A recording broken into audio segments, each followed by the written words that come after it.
Hey everyone, welcome to my channel. If you're searching for an incredible novel, check out my Patreon page. Your support will help transform this story into an exciting audiobook. Join me on this adventure. By becoming a Patreon member, you'll be helping me keep creating and bringing this content to life. Thank you for being part of the journey. Chapter 26, Chapter 25, Destroying Their Hope. My sentries and I are now standing at the very end of the guild's arena. Facing towards the enemies at the other end is the head mercenary and his 49 cronies in black armor with war axes, war hammers, and great swords strapped on their backs. I theorize that these mercenaries who wield big weapons, and that their mercenary group's name, Black Rampage, that these men are brainless losers who rely on the muscles and who only know how to attack by just charge and swinging with the big weapons. The mercenaries were smiling and taking this easy since they believe they have the numbers advantage, but I know numbers don't win a battle or a war. It's the quality and not the quantity that count, but my Ultron sentries and I are way better than that. We are basically great quality and great quantity. Why have just one winning factor when you can have both? As I staring at the mercenaries, I yelled, "Let the fun begin." As soon as I said that, my sentries and I started to spread out into a long line. We are 5 feet apart from each other. While watching us spread out, the head mercenary started smiling on laugh, then he pointed to 10 of his cronies. "Okay, the 10 of you go. Show these bitches pain, and make sure you kill them slowly," the head mercenary said. "We got it, boss. You can count on us to make them suffer," laughed one of the 10 selected mercenaries. After saying that, the 10 mercenaries started to spread out like my sentries, and I did. It was now a one-on-one fight, which will make this a piece of cake, which will make it boring and short. If all of them came at me, then the fun wouldn't end so soon.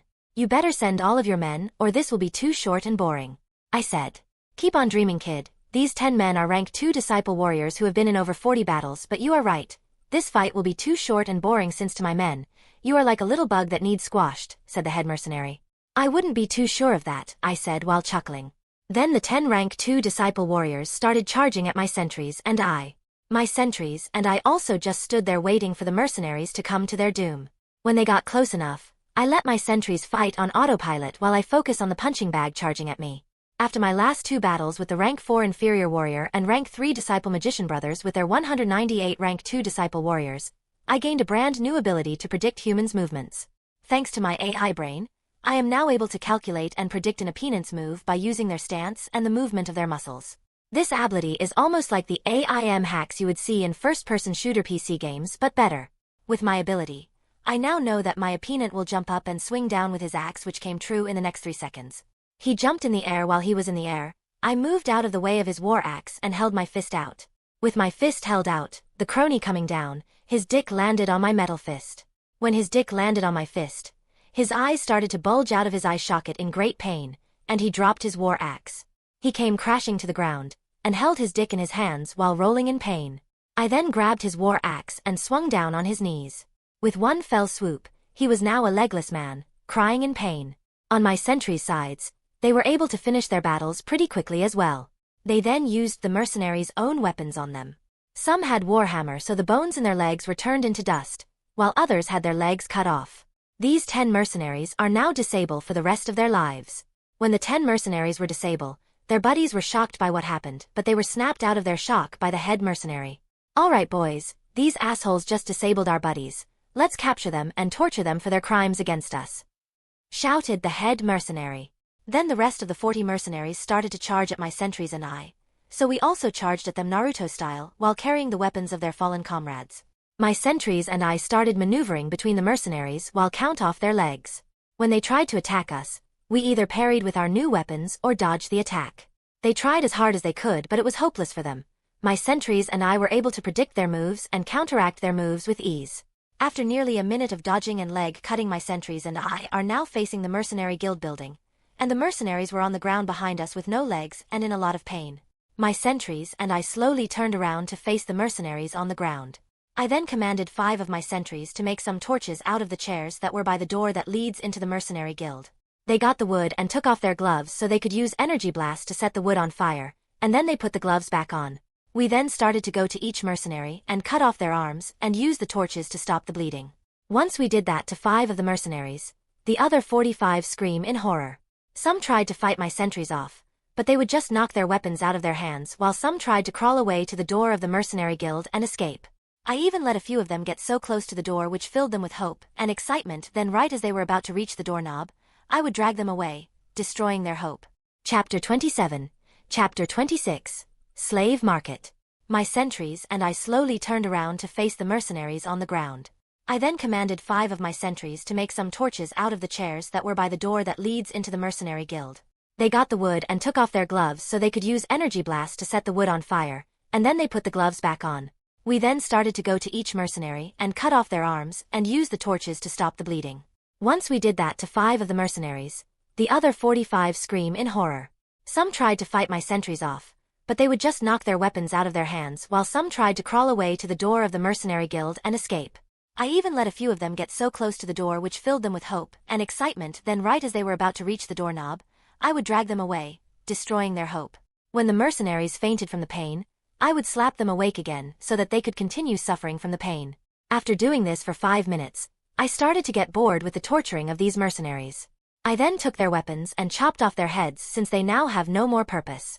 After chopping off their heads, there was blood, limbs and heads everywhere. It was like a living nightmare, but I didn't feel a thing from seeing, which I should thank the side effects of having a robotic mind and body. While I was thinking that, I got some dings. Ding! You have killed a rank 3 warrior. Gained 30 XP and 1 KP. Ding! You have killed 49 rank 2 warriors. Gained 980 XP and 49 KP. After seeing that, I checked my status, and found that I was close to leveling up, and I now have 260 kill points. Status. Name. Ultron. Race. Android. Cultivation. Rank 3 Apprentice Warrior / Rank 3 Apprentice Magician. Experience points. 1050/1500. Kill points. 260. Intelligence. 145 IQ - 150 IQ.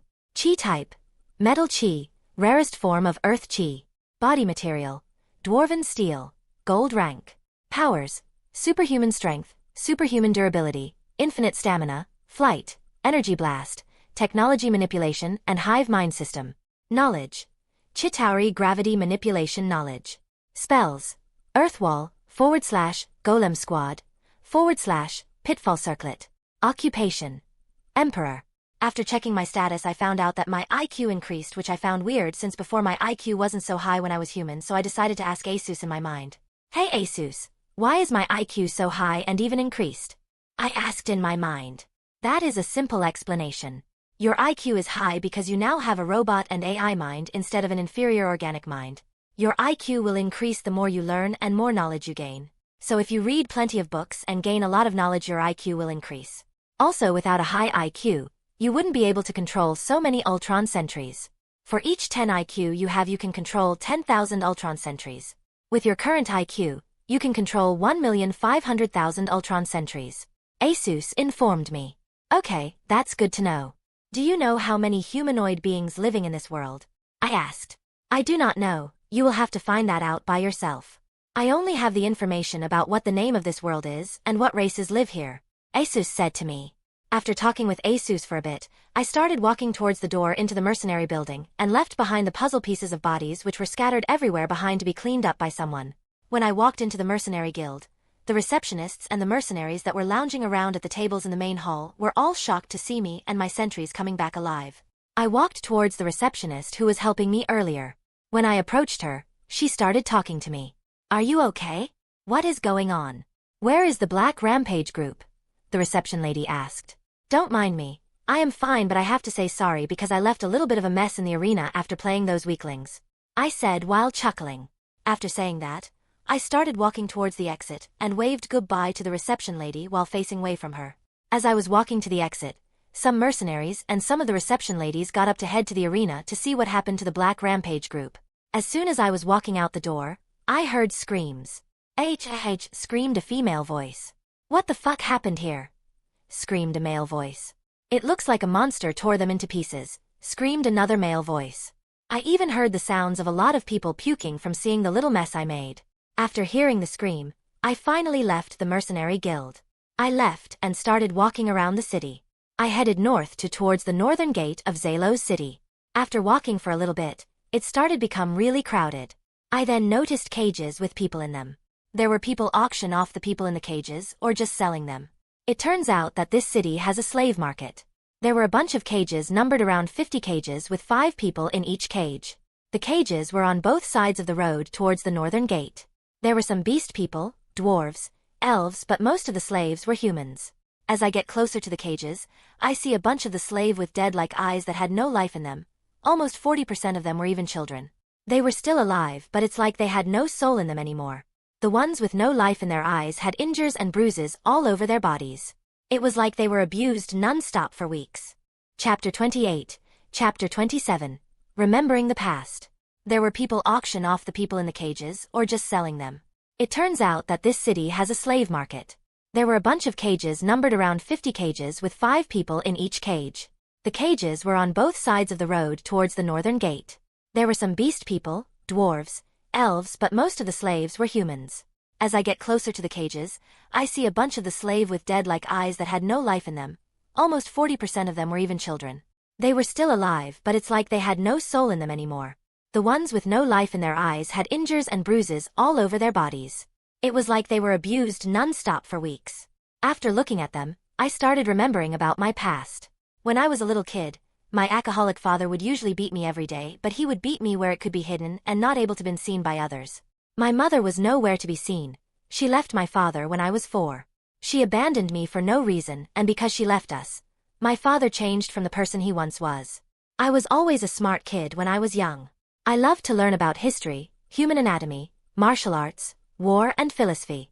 I loved to go to the library to educate myself from such books. I found joy in reading books and learning because it took my mind off the pain and my abusive father.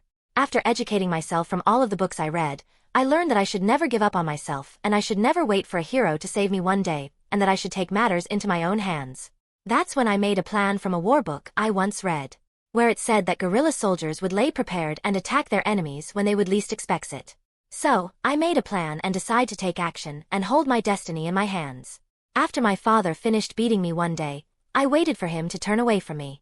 I then took out a meat cleaver that I hidden, and cleave at both of his Achilles' heel, which I learned about from a human anatomy book. When his Achilles' heels were cut, he came tumbling over. He fell. He turned over to face me, and that's when I came over to him and started to cleave his head. After 10 blows, he died, and after 5 years of abuse, I was finally free. At the age of 15, I was finally free from abuse, and I felt like I had control and I never had to cower in fear again. After I killed my father, I was found innocent in court from the evidence of abuse I have suffered.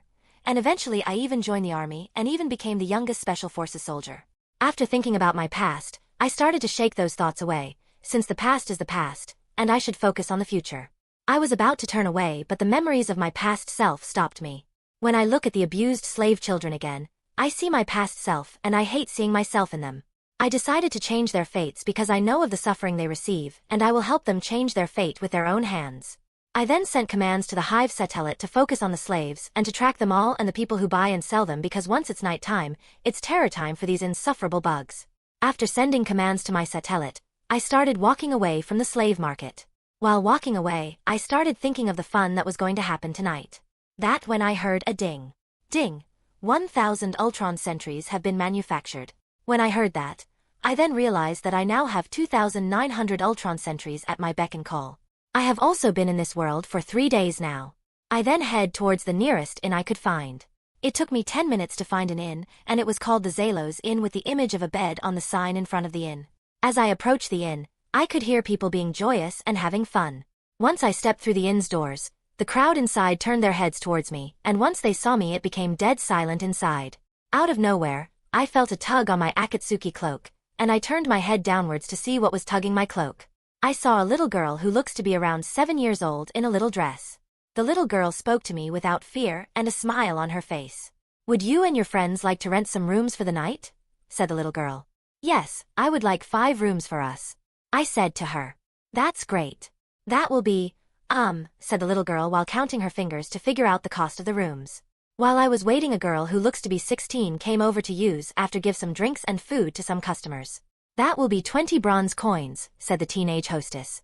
"Okay," I said while taking out 20 bronze coins and handing them to her. "All right, Anna, take these gentlemen to their room," said the teenage hostess while handing 5 key to the little girl named Anna. "Okay, dokie, Sister Tina," said Anna cheerfully. "Also, if you want breakfast or dinner you will have to buy it, since it doesn't come with the room," said Tina. Then the little girl Anna took us to our rooms on the 3rd floor of the inn. "See ya, misters," said Anna while running back down to the 1st floor. Status. Name. Ultron. Race. Android. Cultivation. Rank 3 Apprentice Warrior / Rank 3 Apprentice Magician. Experience points. 1050/1500. Kill points. 260. Intelligence. 145 IQ-150 IQ. Chi type. Metal Chi, rarest form of Earth Chi. Body material. Dwarven steel. Gold rank. Powers. Superhuman strength, superhuman durability, infinite stamina, flight, energy blast, technology manipulation and hive mind system. Knowledge. Chitauri gravity manipulation knowledge. Spells. Earthwall, / Golem Squad, / Pitfall Circlet. Occupation. Emperor. Ultron Sentries. 2,900. Chapter 29, Chapter 28. Select a reward. "See ya, misters," said Anna while running back down to the 1st floor. As soon as the little girl went out of my sight, my sentries and I opened the doors to our rooms at the same time and entered into them. After we entered in our rooms, we closed the doors at the same time. With the doors closed, I started inspecting the room. It was kind of crappy, but what do you expect from a room from a Middle-Age era cultivation world? There were 2 beds and a chair with a desk. The beds were clean, but you could tell that they are well used and old. I then pulled the chair from the desk and sat down. I had the sentry that was with me to bring the 7 books and map of the whole continent I got from the bookstore.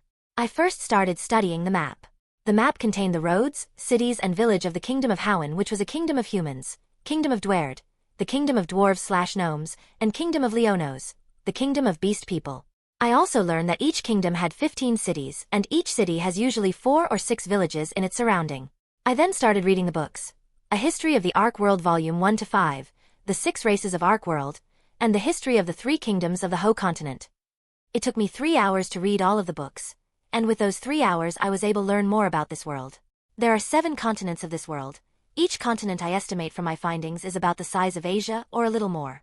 The 7 continents are separate by the sea and oceans that surround them. So I am guessing that this world might be 2 or 3 times bigger than Earth. It's hard to tell. I also learned that 6 of these continents contain around 2 to 4 kingdoms, while the last continent is ruled by the demon race, who are led by a king known as the Demon King. The demon are a powerful race, who are known for their dark magic and dark warriors who are powerful and have destructive abilities. The most famous of the demons are the necromancers, who are able to raise the dead from the fallen enemies or allies, which makes it hard to defeat because if you defeat one undead, they can raise another from the fallen, which make it hard to win since it's impossible not to have casualties in battle, but it's too bad for those necromancers that I am now in this world. I am basically the kryptonite of necromancers. I even learned more about the races of this world, and learned more about the kingdoms of the continent I am on. The continent I am on is one of the weakest continents, but no has conquered them since the kingdoms of other continents are usually fighting each other, and the continents are surrounded by oceans, and it would take a week or 2 to get here by sea. After finishing reading and learning more about my new world, I put away the books and map. I look out the small window in my room and found that it is almost night time. In an hour or 2, it should be dark enough for me to hunt down those slavers and slaver owners. I am betting that these sinful people have a lot of money and stuff I could use. It's like killing 2 birds with 1 stone. I will be able to gain around 300 new citizens from what I estimated when I was in the slave market, and I can rob these slavers and slave owners since they should have a lot of money from sell people. Maybe I can find some new magic books or high-rank metals. As I was thinking of the things I could get from killing some bad people, I decided to level myself up just in case if anything goes wrong, so I sent commands to the sentries at Fort Ultro to kill the slavers. After 15 seconds, I started hearing some dings going off. Ding, 198 rank 2 disciple warriors have been killed. Gained 3,960 XP and 198 KP. Ding, 1 rank 3 disciple magician has been killed. Gained 30 XP and 1 KP. Ding, 1 rank 4 inferior warrior has been killed. Gained 40 XP and 1 KP. You have gained a level. Select a cultivation rank to increase. Increase my magician cultivation, I said in my mind. Ding. Congratulations. You have reached rank 4 in cultivation. Please select a reward from 3 random choices. Star Wars, Low Altitude Assault Transport / Infantry, LAAT / I. Gunship Technology. Halo, M808B, Scorpion, MBT Technology. Chi to metal or converter device. What is this chi to metal or replenisher device? I asked in my head. The Chi to Metal or Replenisher is a device that is installed into a metal or mine, and once installed it will take in Chi from the environment and replenish the metal ores that have been mined.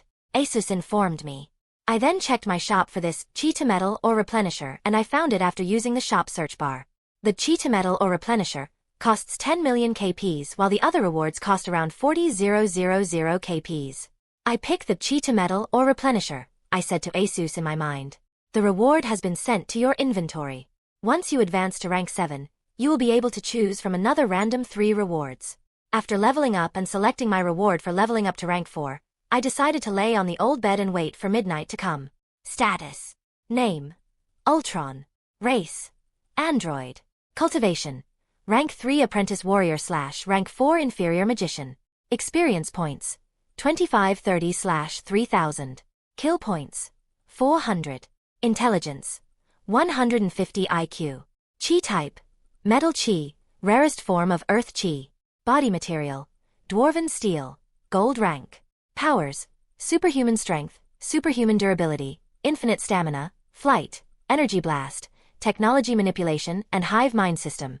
Knowledge. Chitauri gravity manipulation knowledge. Inventory. Chi to Metal or Replenisher. Spells. Earthwall, / Golem Squad, / Pitfall Circlet. Occupation. Emperor. Ultron Sentries. 2,900. Chapter 30. Chapter 29. Activating the Replenisher. The reward has been sent to your inventory. Once you advance to rank 7, you will be able to choose from another random 3 rewards. After leveling up and selecting my reward for leveling up to rank 4, I decided to lay on the old bed and wait for midnight to come. As I laid on the bed, I switched my consciousness back to my original body still sitting on my throne. I opened my eyes to see an empty throne room. I stood up and walked to the giant door that was behind my throne and entered through a small door that was built into the Gant door. The giant door led into a cavern-like passageway. I slowly walked deeper and deeper into the cavern passage until a minute later. I am now in the mine that was inside the mountain behind my fort. I then went to the center of the mine and there was a long and deep crevice. I opened my inventory with my mind. I used my mind to select the Chi to Metal or Replenisher. Once I selected the device, it appeared in my hand just like magic. The device looked like a thermal detonator from the Star Wars series. I then pressed the red button on the device, and the device started to beep. I gently tossed the device into the crevice, and after a few seconds I saw a huge blinding light flashing. After the blinding light slowly disappeared, I received a ding. Ding! You have activated the Chi to Metal or Replenisher. Your mine has been replenished with the Chi in your environment.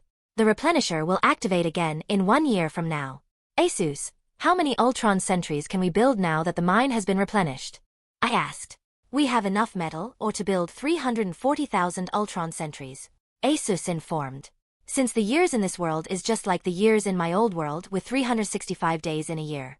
That means we will have 25 days without the factory being used, which is a bad thing since I need those 25,000 inch, I said to myself.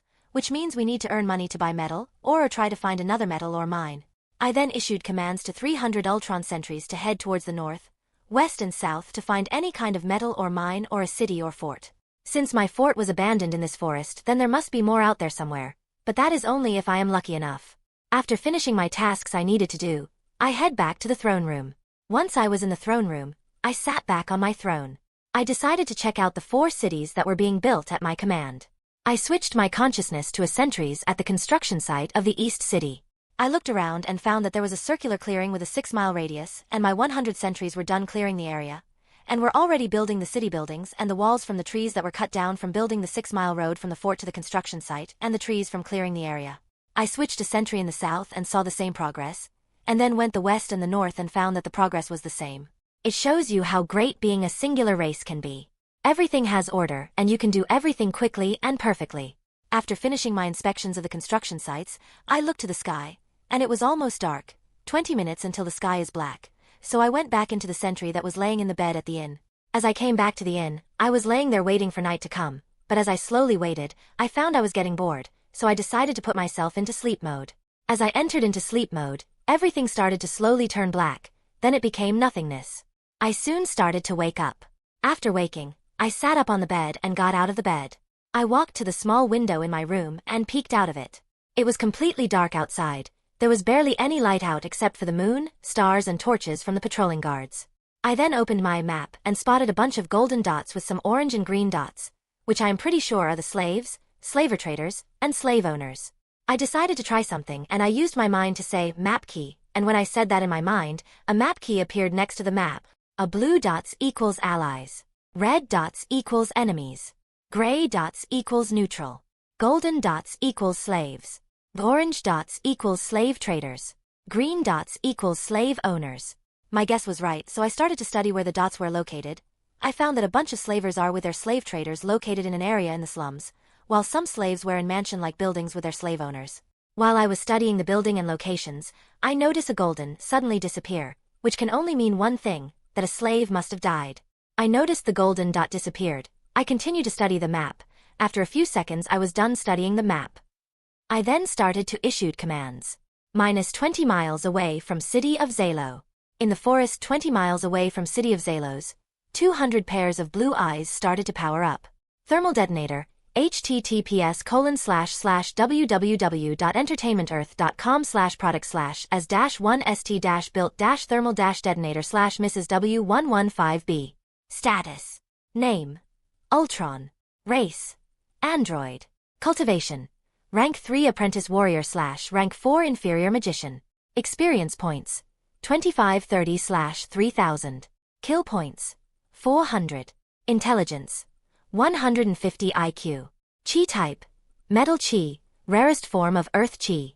Body material: Dwarven Steel. Gold rank. Powers: Superhuman strength, superhuman durability, infinite stamina, flight, energy blast, technology manipulation and hive mind system. Knowledge: Chitauri gravity manipulation knowledge. Inventory: Chi to metal or replenisher. Spells: Earthwall, /Golem Squad, / Pitfall Circlet. Occupation: Emperor. Ultron Sentries. 2,900. Chapter 31. Chapter 30. Commencing the attack. I noticed the golden dot disappeared. I continued to study the map. After a few seconds I was done studying the map. I then started to issue commands. -20 miles away from City of Zalo. In the forest 20 miles away from City of Zalos, 200 pairs of blue eyes started to power up. After powering up, 200 dark figures started to walk out from inside the forest, and once out in the open appeared 200 Ultron sentries in black hood cloaks. When all of the 200 Ultron sentries walked out of the forest, they started to slowly rise into the sky. They kept on rising and rising until finally they were 10 miles from the ground. They started to fly to the east very quickly. After 5 minutes of flying, the 200 Ultron sentries were approaching the City of Zalos. As they approached the city, the Ultron sentries split up into 4 groups of 50. After a minute, the Ultron sentries were above the City of Zalos and in position. The Ultron sentries were positioned above the north, west, south, and east side of the city. The sentries started to slowly descend into the city. It took 10 minutes for the sentries to land on the ground since they need to be careful and stealthy so that no one will spot them and so that nothing troublesome happens. The sentries made sure to land near their targets. The sentries from the east and south landed in alleys that were located in the slums where the slavers and their slaves were located. The sentries were on the edges of the slums. The sentries from the north and the west landed in the alleys near the walled mansions of the rich and nobles of the city. It was impossible for the sentries to land inside the walls of the mansions since there were guards patrolling the grounds, and the guards would have spotted the sentries descending and landing, which would have alerted everyone. The sentries in the slums started to stealthy move about through the slums. There wasn't really anyone here. There weren't even any guards patrolling since places like slums was where criminals and the poor lived, and the guards and lords of cities don't really care about the slums or the people who live there. Which makes the slums a perfect place for people like slavers and criminals to stay since they could easily hide and they can do whatever they want since no one cares about the slums. Since there was no one around and no guards patrolling, the sentries stopped being stealthy. They began walking normally and started to head to the center of the slum where all of the slavers and their slaves were located. The slavers and slavers were inside a huge wooden warehouse-like building in the middle of the slums. After a little while, the sentries were hiding in the darkness of the alleys, and they were facing the warehouse. The warehouse had a big door that could fit 2 carriages through its door. Above the door was some engravings. There was an image engraved into the building. It was an image of a slave collar inside a circle made of chains, and below the image were some words: Zalo Slavers Guild. There was 4 guards at the door, and 16 more patrolling around the Slavers Guild. The sentries started coming out of the darkness and were encircling the Slavers Guild. At the same time, the sentries near the mansions were having a hard time moving around since there were a lot of guards patrolling the streets around the mansions, and a whole bunch of guards guarding inside the mansion walled, and with mostly likely more inside the mansions. It took the sentries a long time to finally sneak past the guards patrolling the streets, and they were able to sneak into the grounds of 4 mansions where some of the bought slaves that were brought to. Once the sentries were in position, I transferred my mind into one of the sentries in the mansion grounds of where one of the slaves died. Once I was transferred into the sentry, I sent out commands to attack. The sentries inside the mansion grounds started to move around in the shadows and started to sneak up behind the guards and started to snap their necks. Once their necks were snapped, I received my favorite sound, the ding. Ding! You have killed 100 rank 2 apprentice warriors. You have gained 2000 XP and 100 XP. Congratulations! You have leveled up. Please select a cultivation rank to level up. Level up my warrior cultivation rank, I said in my mind. Warrior cultivation rank has leveled up to rank 4 inferior warrior. As I receive information from my sentries, it turned out that there were 25 warriors in each of the mansion grounds. I then commanded them to sneak into the mansions. At the same time as my level up, the sentries in the slums started to charge and attack. The attack on the Slavers Guild wasn't a silent attack like the ones in the mansion grounds. The sentries start charging at and fighting the Slavers Guild guards, but less than 1 second when the fighting start, the Slaver Guild guards were insta-killed. Ding! You have killed 20 rank 1 apprentice warriors. You have gained 200 XP and 20 KP. The guards guarding the Slavers Guild were like weak puny bugs, which made the attack on the Slavers Guild kind of boring and less interesting for me to view now through the eyes of the Ultron sentries. Author's note. Dear fans, I am mostly likely to get busy this summer since my school is giving me more hours to teach, but I will try to keep my postings. The same with it being 3 chapters a week. I am also thinking of starting a Star Wars fan FIC, which I will do during my free time during the weekends, and I hope to do 1 chapter a week for it. Please look forward to it. P.S. Thank you, all of my fans. Your power stones, comments and your joy from reading my fan FIC is what powers me through writing my stories and makes it all worth it. Status. Name. Ultron. Race. Android. Cultivation. Rank 4 inferior warrior / rank 4 inferior magician. Experience points. 1730/4000. Kill points. 520. Intelligence. 150 IQ.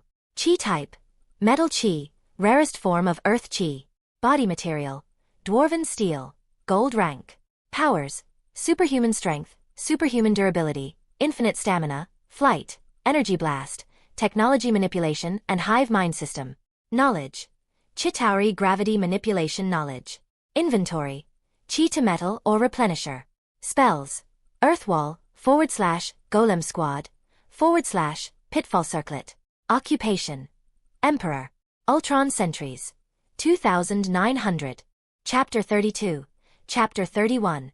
Attack on the Slavers Guild. Ding. You have killed 20 rank 1 apprentice warriors. You have gained 200 XP and 20 KP. The guards guarding the Slavers Guild were like weak puny bugs, which made the attack on the Slavers Guild kind of boring and less interesting for me to view now through the eyes of the Ultron sentries.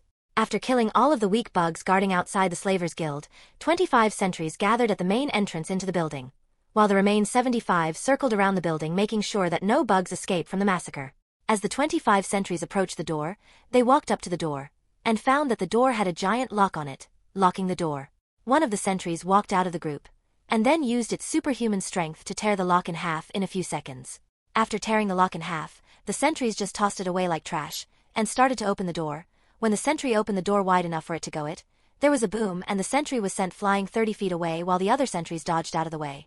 The sentry that opened the door landed into one of the abandoned houses that surround the Slavers Guild.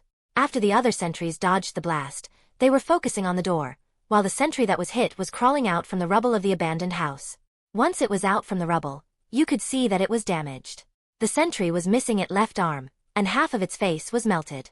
It used its remaining arm to search throughout the pile of rubble to find its arm. The 24 sentries in front of the door, at the same time held up their hands, and used the map to make sure that no slave was going to be in the crossfire, and there was no slaves in the main hall of the Slavers Guild, so the sentries started opening fire onto the building with energy blasts. After each sentry fired 5 energy blasts, and since there was no ding, they started walking towards the entrance to check it out. After entering into the Slavers Guild, there was nothing but a giant cannon. After investigating the cannon and the entrance, it looked like the entrance to the Slavers Guild was booby-trapped, so that when it was opened from the outside, the cannon would kill whoever was breaking in. It seems that the Slavers' Guildmaster is a very intelligent and cautious man. The Guildmaster must have a secret passageway into the guild, so that the trap could be deactivated.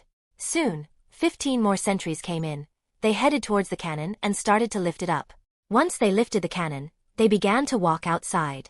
Once outside they were met with a damaged sentry carrying its left arm. They all started to float straight upwards until they were 10 miles high, and they started flying towards the west, back to Fort Ultron. The cannon will be great to study and reverse engineer it to make more and make better ones. Soon, people started to peek at the commotion from the streets and window cracks. The people stayed far back from the area since they know it will be dangerous to look closer. The rest of the 50 sentries outside came into the Slavers' Guild and went into the storage area of the warehouse and found all of the slavers' slaves in cages. With all of the commotion, the slavers were scared awake from the explosions and sounds of battle. When the sentries found them and approached them, some were frightened, some zombie-like expression on their face, and a few were calm. The sentries approached the cages and lifted all 25 of the cages, which contained 10 slaves in each cage, and started to carry them away. They were taking them outside of the building when a group of 50 men came. "Who the hell dares to mess with my Zalos City Slavers Guild?" shouted a fat man. It was at that moment when the sentries carrying the cages appeared. The men behind the fat man were shocked to see 2 people carry each of the cages, since those cages weigh around 1,000 pounds, and it would take about 5 of them to carry one of those cages. They started to gulp and get a little scared. The sentries started to spread out and place down the cages, and walked 10 feet in front of the cages and faced towards the fat man and his 50 men. "Who the hell are you people?" said the fat man. But the sentries didn't answer him. They just stood there looking at him and his men in silence. The men behind the fat man started to get creeped out by the sentries' silence. "Don't you know who I am?" said the fat man. "I am the guild master of the Zalos City Slavers Guild and a baronet of the Kingdom of Howen." After the fat baronet told the sentries his rank and his job, they still just stood there in eerily manner, which frightened the fat baronet, and he started to feel creeped out along with his men. "WH. What are you people standing around for?" the fat baronet shouted at his men. "Get the..." When the 50 warrior heard the fat baronet's commands, they started to slowly walk forward, but the sentries did nothing, and just stood there staring at them. When the 50 men got within 20 feet of the sentries, their eyes started to glow blue, which startled the 50 men, and they jumped backwards, while some fell over. The sentries started to walk forward towards the 50 men. Author's note. Dear fans, I have released a Star Wars fan FIC called Star Wars: The Holy Empire, aka SW, the for short. I will try to do 3 chapters a week for my Ultron fan FIC and 1 or 2 chapters a week for the SW, they. I hope you all enjoy reading my new fan FIC while enjoying the Ultron one. Status. Name: Ultron. Race: Android. Cultivation: Rank 4 Inferior Warrior / Rank 4 Inferior Magician. Experience points: 1730/4000. Kill points: 520. Intelligence: 150 IQ. Chi type: Metal Chi, rarest form of Earth Chi. Body material: Dwarven Steel. Gold rank. Powers: Superhuman Strength, Superhuman Durability, Infinite Stamina, Flight, Energy Blast, Technology Manipulation and Hive Mind System. Knowledge: Chitauri Gravity Manipulation Knowledge.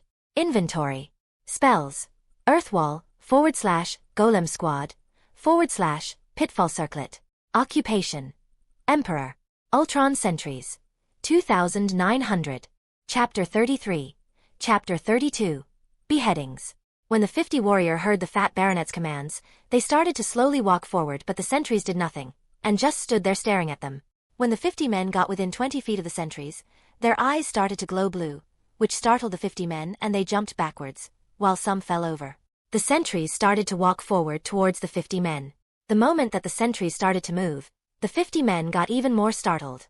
The men who fell over started to crawl back a little, while the men who were standing were slowly moved backwards in fright. The sentries were able to catch up to the men who were on the ground, and when the men on the ground were in reach, the sentries grabbed them by their heads with one hand and put their hand on their shoulder. Then the sentries started to pull, and the men started screaming in pain, but in 5 seconds, the sentries pulled out the men's heads from their bodies. With that, a total of 15 men were killed. Ding! You have killed 15 rank 1 warrior disciples. Gained 150 XP and 15 KP. The men who saw what happened started to piss their pants. The sentries threw the heads in their hands away and started to charge at the remaining 35 men. When the remaining henchmen saw the sentries charging them, most of them threw their weapons and shields on the ground and started to run away. While only 20 of them stayed and stood their grounds and fought back, They were easily defeated.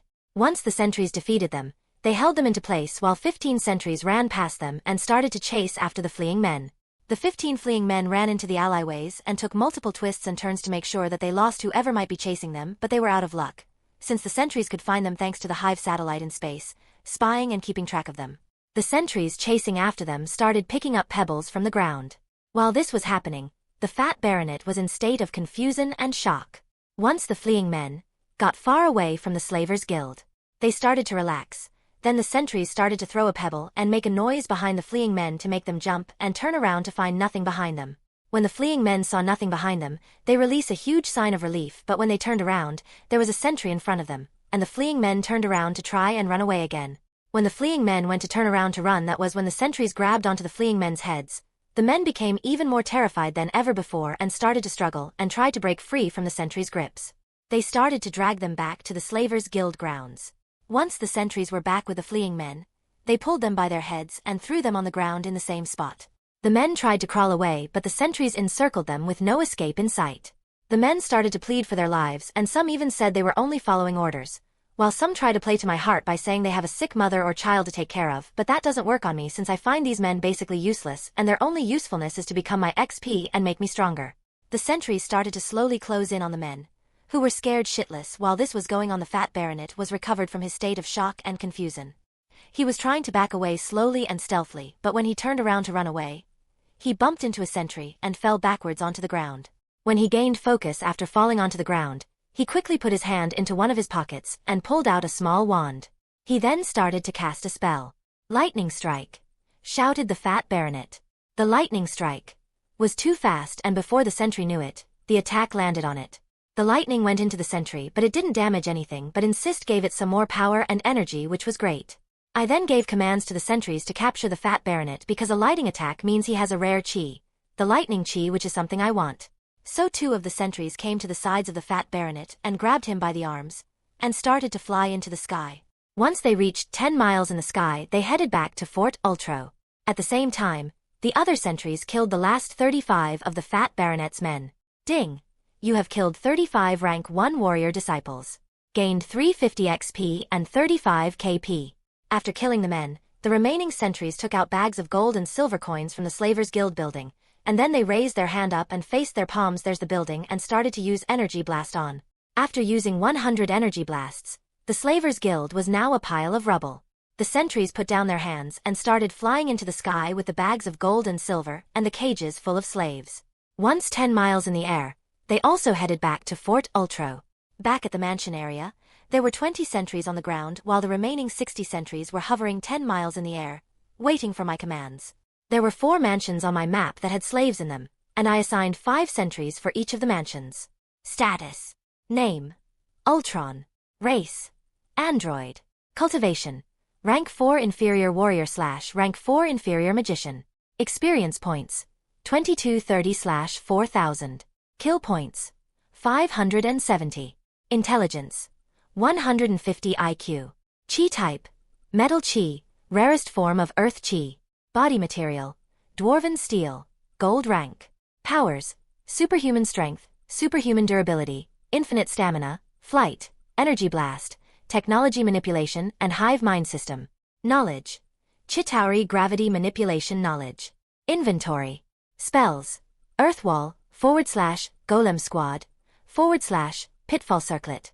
Occupation: Emperor. Ultron Sentries. 2,900. Chapter 34. Chapter 33. The Dead Slave Found, 18+.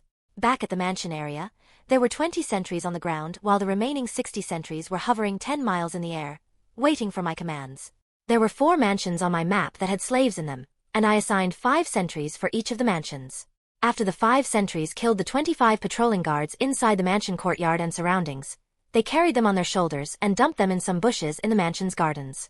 The sentries then climbed onto the balconies of the mansions, which all of them connected to mansion's dance/dining hall. They moved to the glass door on the balcony and tried the handles of the doors and found them all to be unlocked. It looks like the rich and nobles of these mansions were too confident in their rank 2 warrior disciple guards' abilities.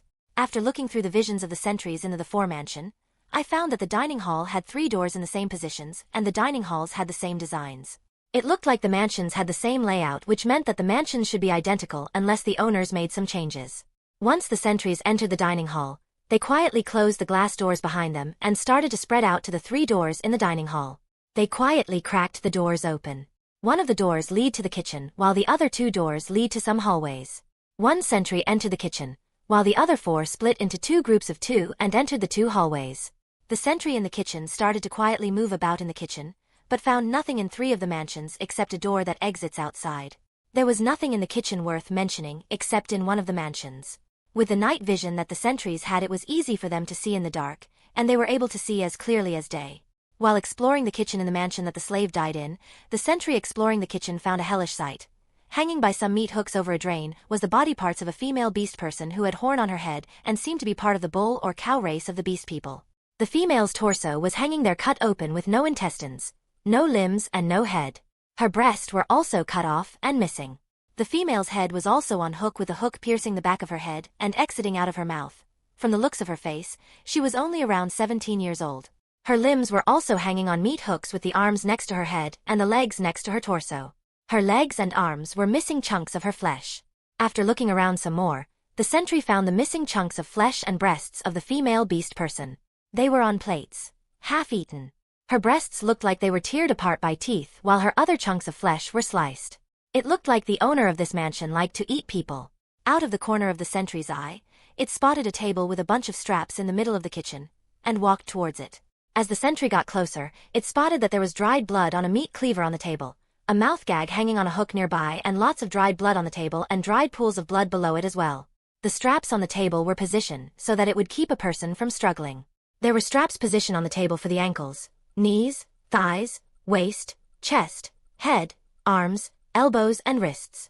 It looked like this table was designed to make sure that someone is unable to move their body parts. After taking an even closer look at the table, the sentry found 10 claw marks on it near where the wrist straps are. It seemed like the slave that died was killed here very slowly. From what I could guess, whoever killed this poor young lady started at the ankles, then worked their way up to her arms and then head. I found myself sickened by this act of cannibalism and savagery, but after a few seconds the feeling was gone. But I now know what I must do to the owner of this mansion. I may now be a machine, and unable to fully feel my emotions, but I still know that what happened here is wrong.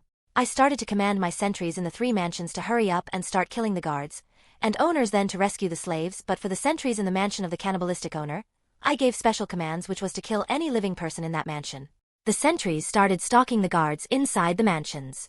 They found 10 guards patrolling in each of the mansion, and started following them and snapping their necks. Ding! You have killed 38 rank 2 warrior disciples. Gain 760 XP and 38 KP. Ding! You have killed 2 rank 3 warrior disciples. Gained 60 XP and 2 XP. It seems that in the mansion of the cannibalistic owner there were 8 rank 2 warrior disciples and 2 rank 3 warrior disciples.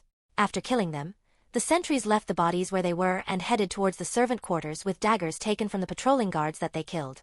Once they entered the servant quarter, they started slicing throats and covering the servants' mouths so they couldn't make any noise. Ding! You have killed 10 rank 0 maids. Gained 5 XP and 10 KP. Ding! You have killed 6 rank 0 butlers. Gained 3 XP and 6 KP. Ding! You have killed 1 rank 0 cook. Gained 0.5 XP and 1 KP. It looks like I found the cook that killed that poor young beast lady. Hopefully her soul will find peace in the death of these worthless bugs. After killing the servants, the sentries in all of the mansions started to head to the master bedrooms. Status. Name: Ultron. Race: Android. Cultivation: Rank 4 Inferior Warrior / Rank 4 Inferior Magician. Experience points: 3058.5 / 4000. Kill points: 627. Intelligence: 150 IQ. Chi type: Metal Chi, rarest form of Earth Chi. Body material: Dwarven steel, gold rank.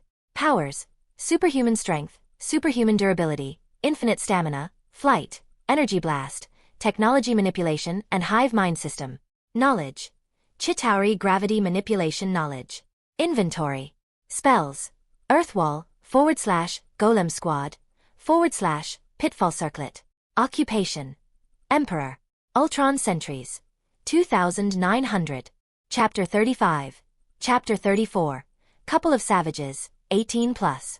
After killing the servants, the sentries in all of the mansions started to head to the master bedrooms.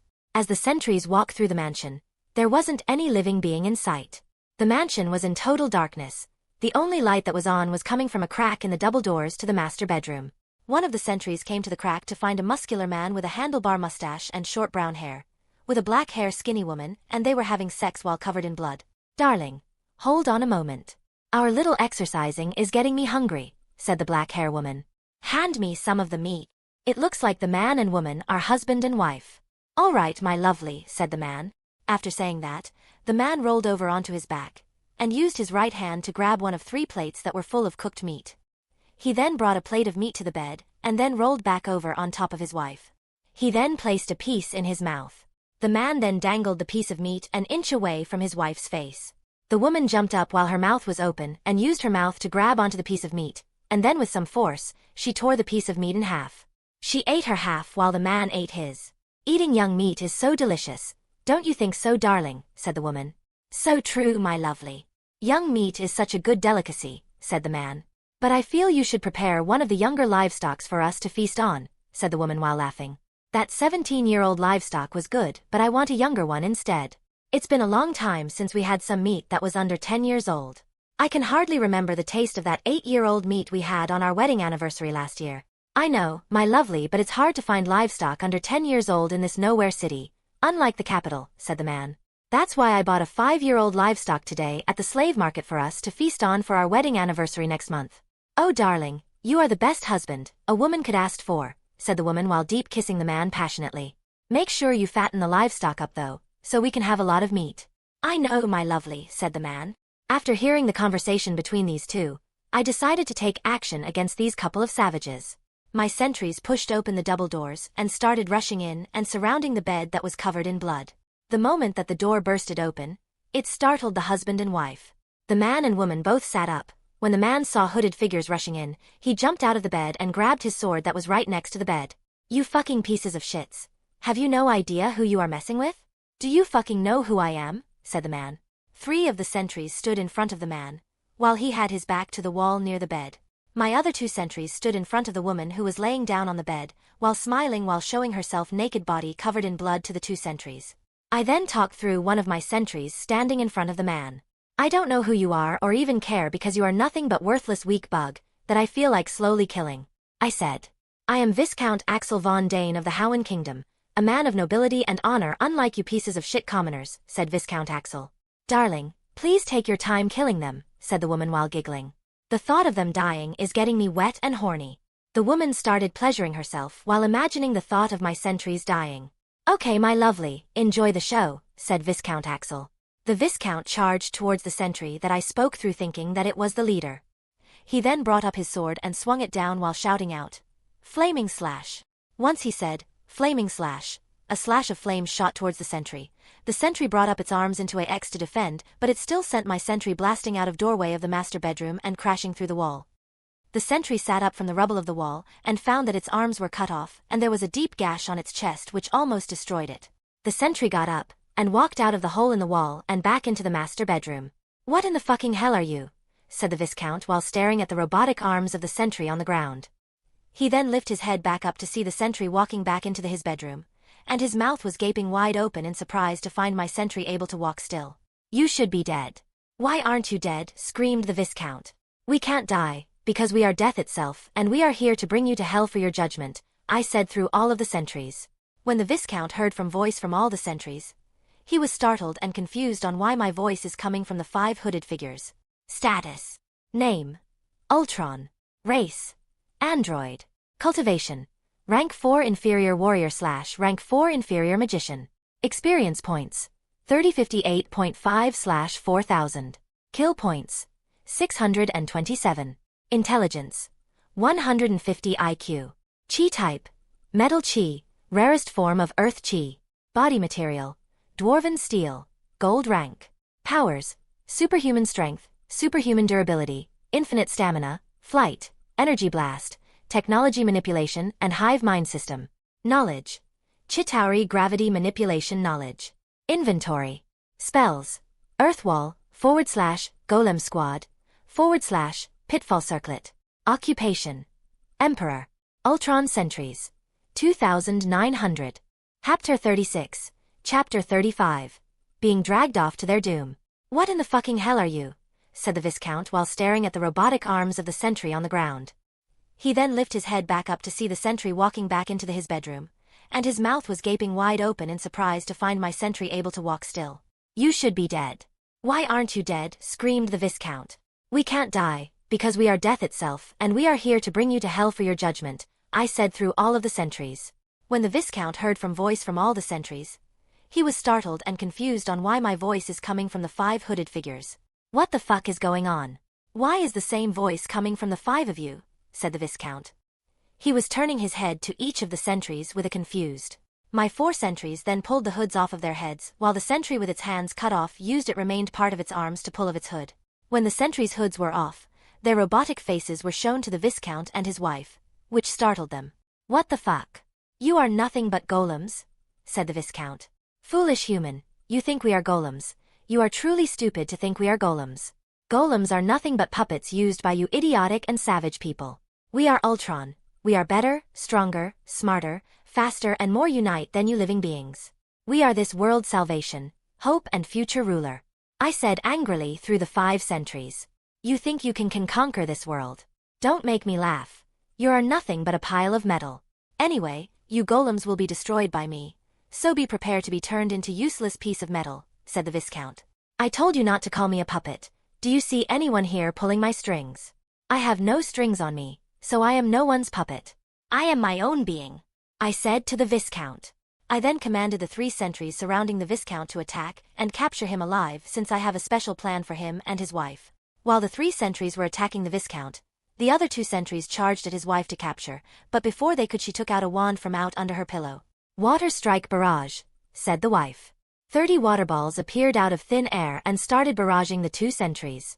The sentries put their arms up into an X and charged through the water strike barrage, and broke through. The magic spell caused only some dents to appear on their bodies. After breaking through the magic spells, the 2 sentries grabbed onto the woman and held her down. They then disarmed her of her wand.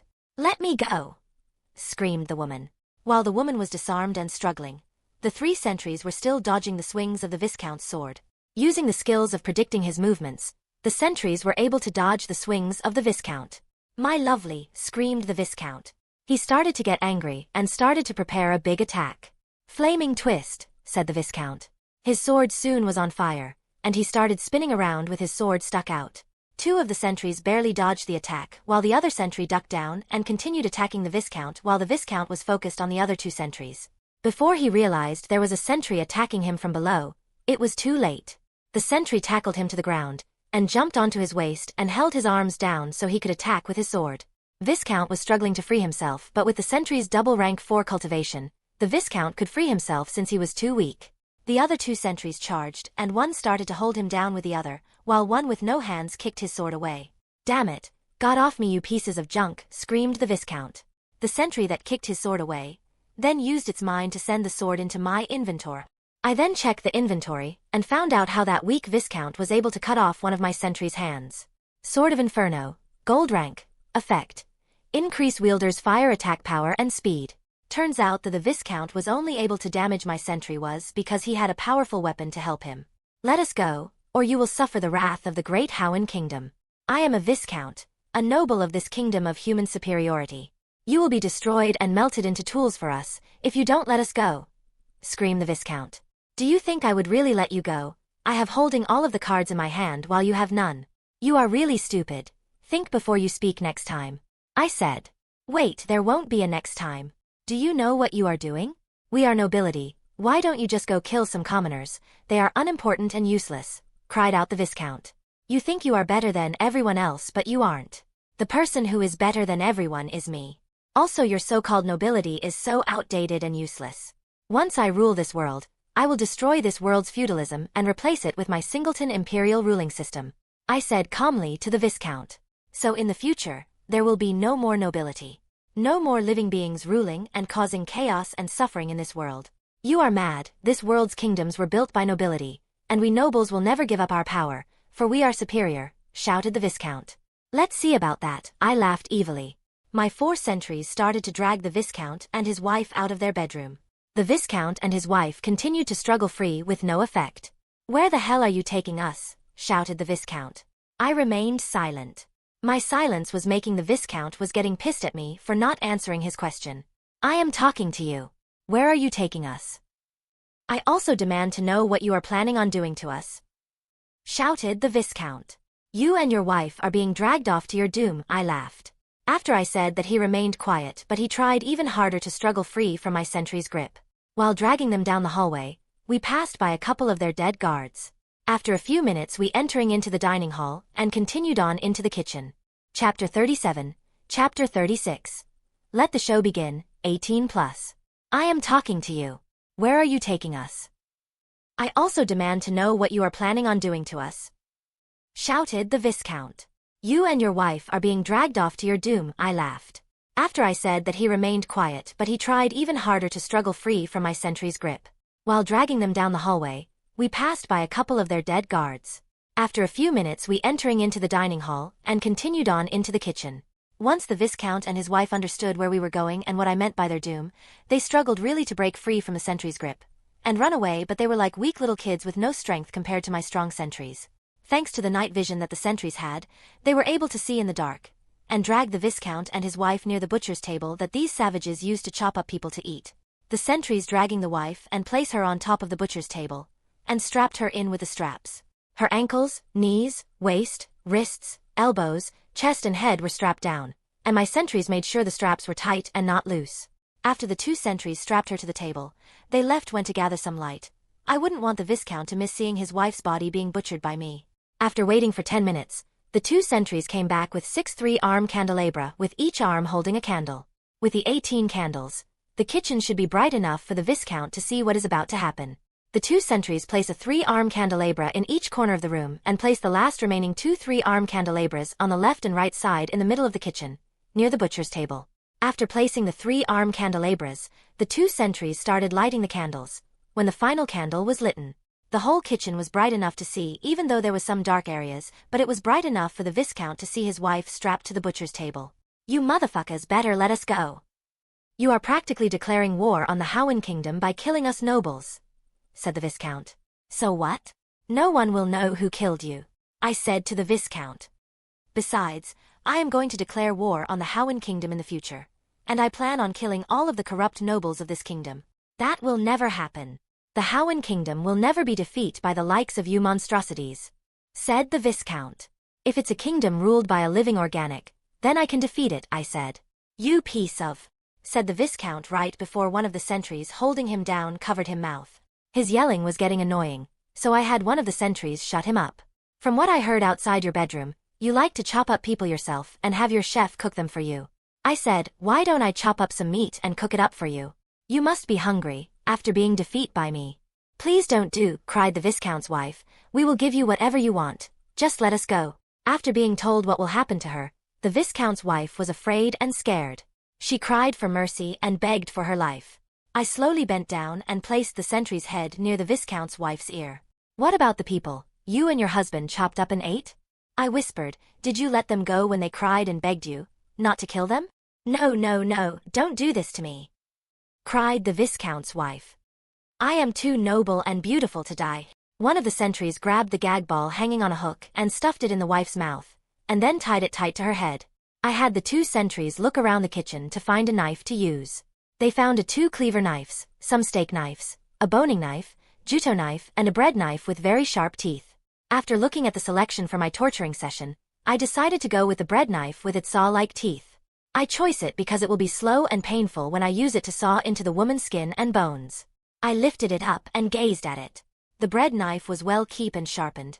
I was able to see my reflection in the blade. I slowly placed the bread knife on the wife's left ankle, but I stopped. I sent a command to one of the sentries to light a fire in the kitchen stove. After a minute, there was a fire in the kitchen stove, and a sentry with its hand in the fire. Because my sentries were made out of silver rank metal, their bodies aren't easy to metal, especially against ordinary fire. After making sure there was nothing else I needed to do, I turned to the viscount. "Let the show begin," I said to the viscount. "I do hope you enjoy it. I know I will." I slowly sawed into the woman's ankle. She started to scream, but the gag ball was able to muffle up her screams, so it wasn't very loud. After 5 minutes, I finally cut off her foot. The sentry, with its hand in the fire, stood up and placed its hot hand on the wound. Once the sentry's hand was on the wound, it started to burn and smoke. After 20 seconds of that, the sentry took away its hand and placed it back in the stove.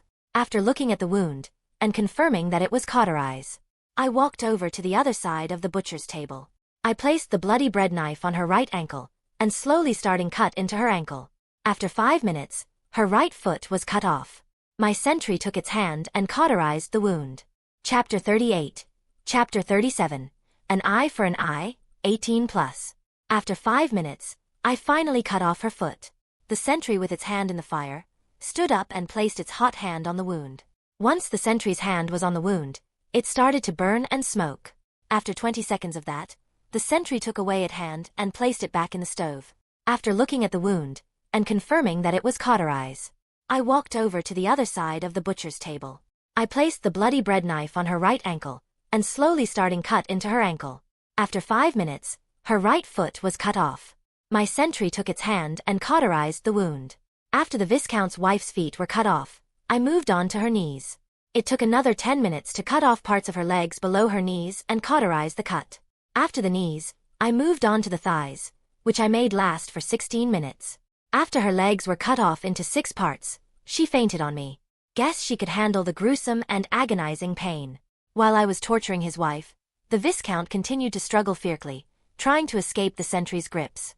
He wanted to free himself and save his wife, but he was too weak compared to the sentries. After watching his wife being tortured for 37 minutes, the viscount was crying for his wife.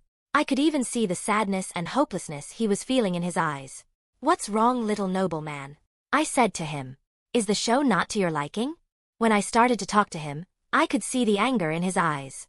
When I brought my face near his, he tried to break free from the sentries and lunge at me. Ha ha ha ha ha ha, I started to laugh evilly. "Look at you, you're nothing. You are worthless. You are nothing but an animal that needs to be put down, but not before I make you watch your wife suffer. I will make you and your wife suffer just like how you made that poor thing suffer." When I said that, I pointed to the body parts of the 17-year-old beast girl that is still hanging on meat hooks on a meat rack. The girl's torso, which was cut open with no organs inside, and the breast cut off. The head with no tongue and no eyes. With her legs next to the torso and the arms next to the head. The sentries turned his head towards the mutilated corpse of the poor girl. "Look at her, this was your handiwork," I said to the viscount. "Now you and your wife will suffer the same fate as her." The viscount looked at with anger and hate. It felt good to see him and his wife suffer like this. "You have sinned and committed a heinous crime, and now you and your wife will pay for it," I said to him. "An eye for an eye, a tooth for a tooth." While I was talking to the viscount, I commanded one of the sentries to gather cold water. After I was done talking with the viscount, the sentry came back with a bucket of cold water. He took the bucket to the butcher's table and splashed the water on her. When the cold water splashed on the woman, she was startled awake. I then walked up to her and brought my head down to hers. My face was hovering over her with bright red eyes staring into her eyes. "Glad you could wake up. I didn't want you to miss out on the fun that we are having." I said to her, "I hope you are ready to continue our fun time together, because I know I am." Now that the wife was awake again, it's time to start the fun again. I placed the bread knife on her wrist and started sawing once again. The wife started screaming again, but thanks to the gag ball, you can only hear mumbling screams. I made sure to make the sawing last for 5 minutes. With one final slice, her left hand was cut off. The sentry, with its hand in the stove, cauterized the wound. I gazed upon the woman who was crying from the pain. "Look at you," I said while brushing her hair with my hand. "Take in the pain and embrace it because it is your punishment. Now you know what kind of hell you inflicted on others." I started cutting into her elbow and made it last for 5 minutes again. After the wound was cauterized, I started on her shoulder, which lasted 8 minutes. I then repeated the same thing on her right side. Cutting off both of her arms into 6 pieces also took 37 minutes. "Now that we have some meat for you, Viscount, why don't I cook you up a midnight snack?" I said evilly. "While your wife watches you eat her meat." I cut a piece of meat from one of the wife's cut-off thighs. I cooked it for 6 minutes in the stove and took it out. I held onto the meat, while the 2 sentries holding the Viscount started to forcefully open his mouth. The Viscount tried to keep his mouth closed, but the sentries dislocated his jaw. I stuffed the meat into his mouth, and the sentries closed his mouth, and made him swallow a piece of his wife by forcing it down some more. I hope you will enjoy the meal I prepared for you. I made it specially for you, I laughed while stuffing more pieces of his wife down his throat. The Viscount tried not to swallow the pieces of his wife, but the sentries were able to force him to eat the pieces of meat. I went back to the wife while the sentries continued to force feed the Viscount. You are a very pretty thing, do you know that? I said to her. You must be proud of your looks, aren't you? How about I give you a little makeover? I said while grabbing a 1-inch knife that was nearby. Chapter 39. Chapter 38. Hammurabi's Code. You are a very pretty thing, do you know that? I said to her. You must be proud of your looks, aren't you? How about I give you a little makeover? I said while grabbing a 1-inch knife that was nearby. After 5 minutes, the Viscount's face was disfigured. She was now an armless, legless, and faceless thing.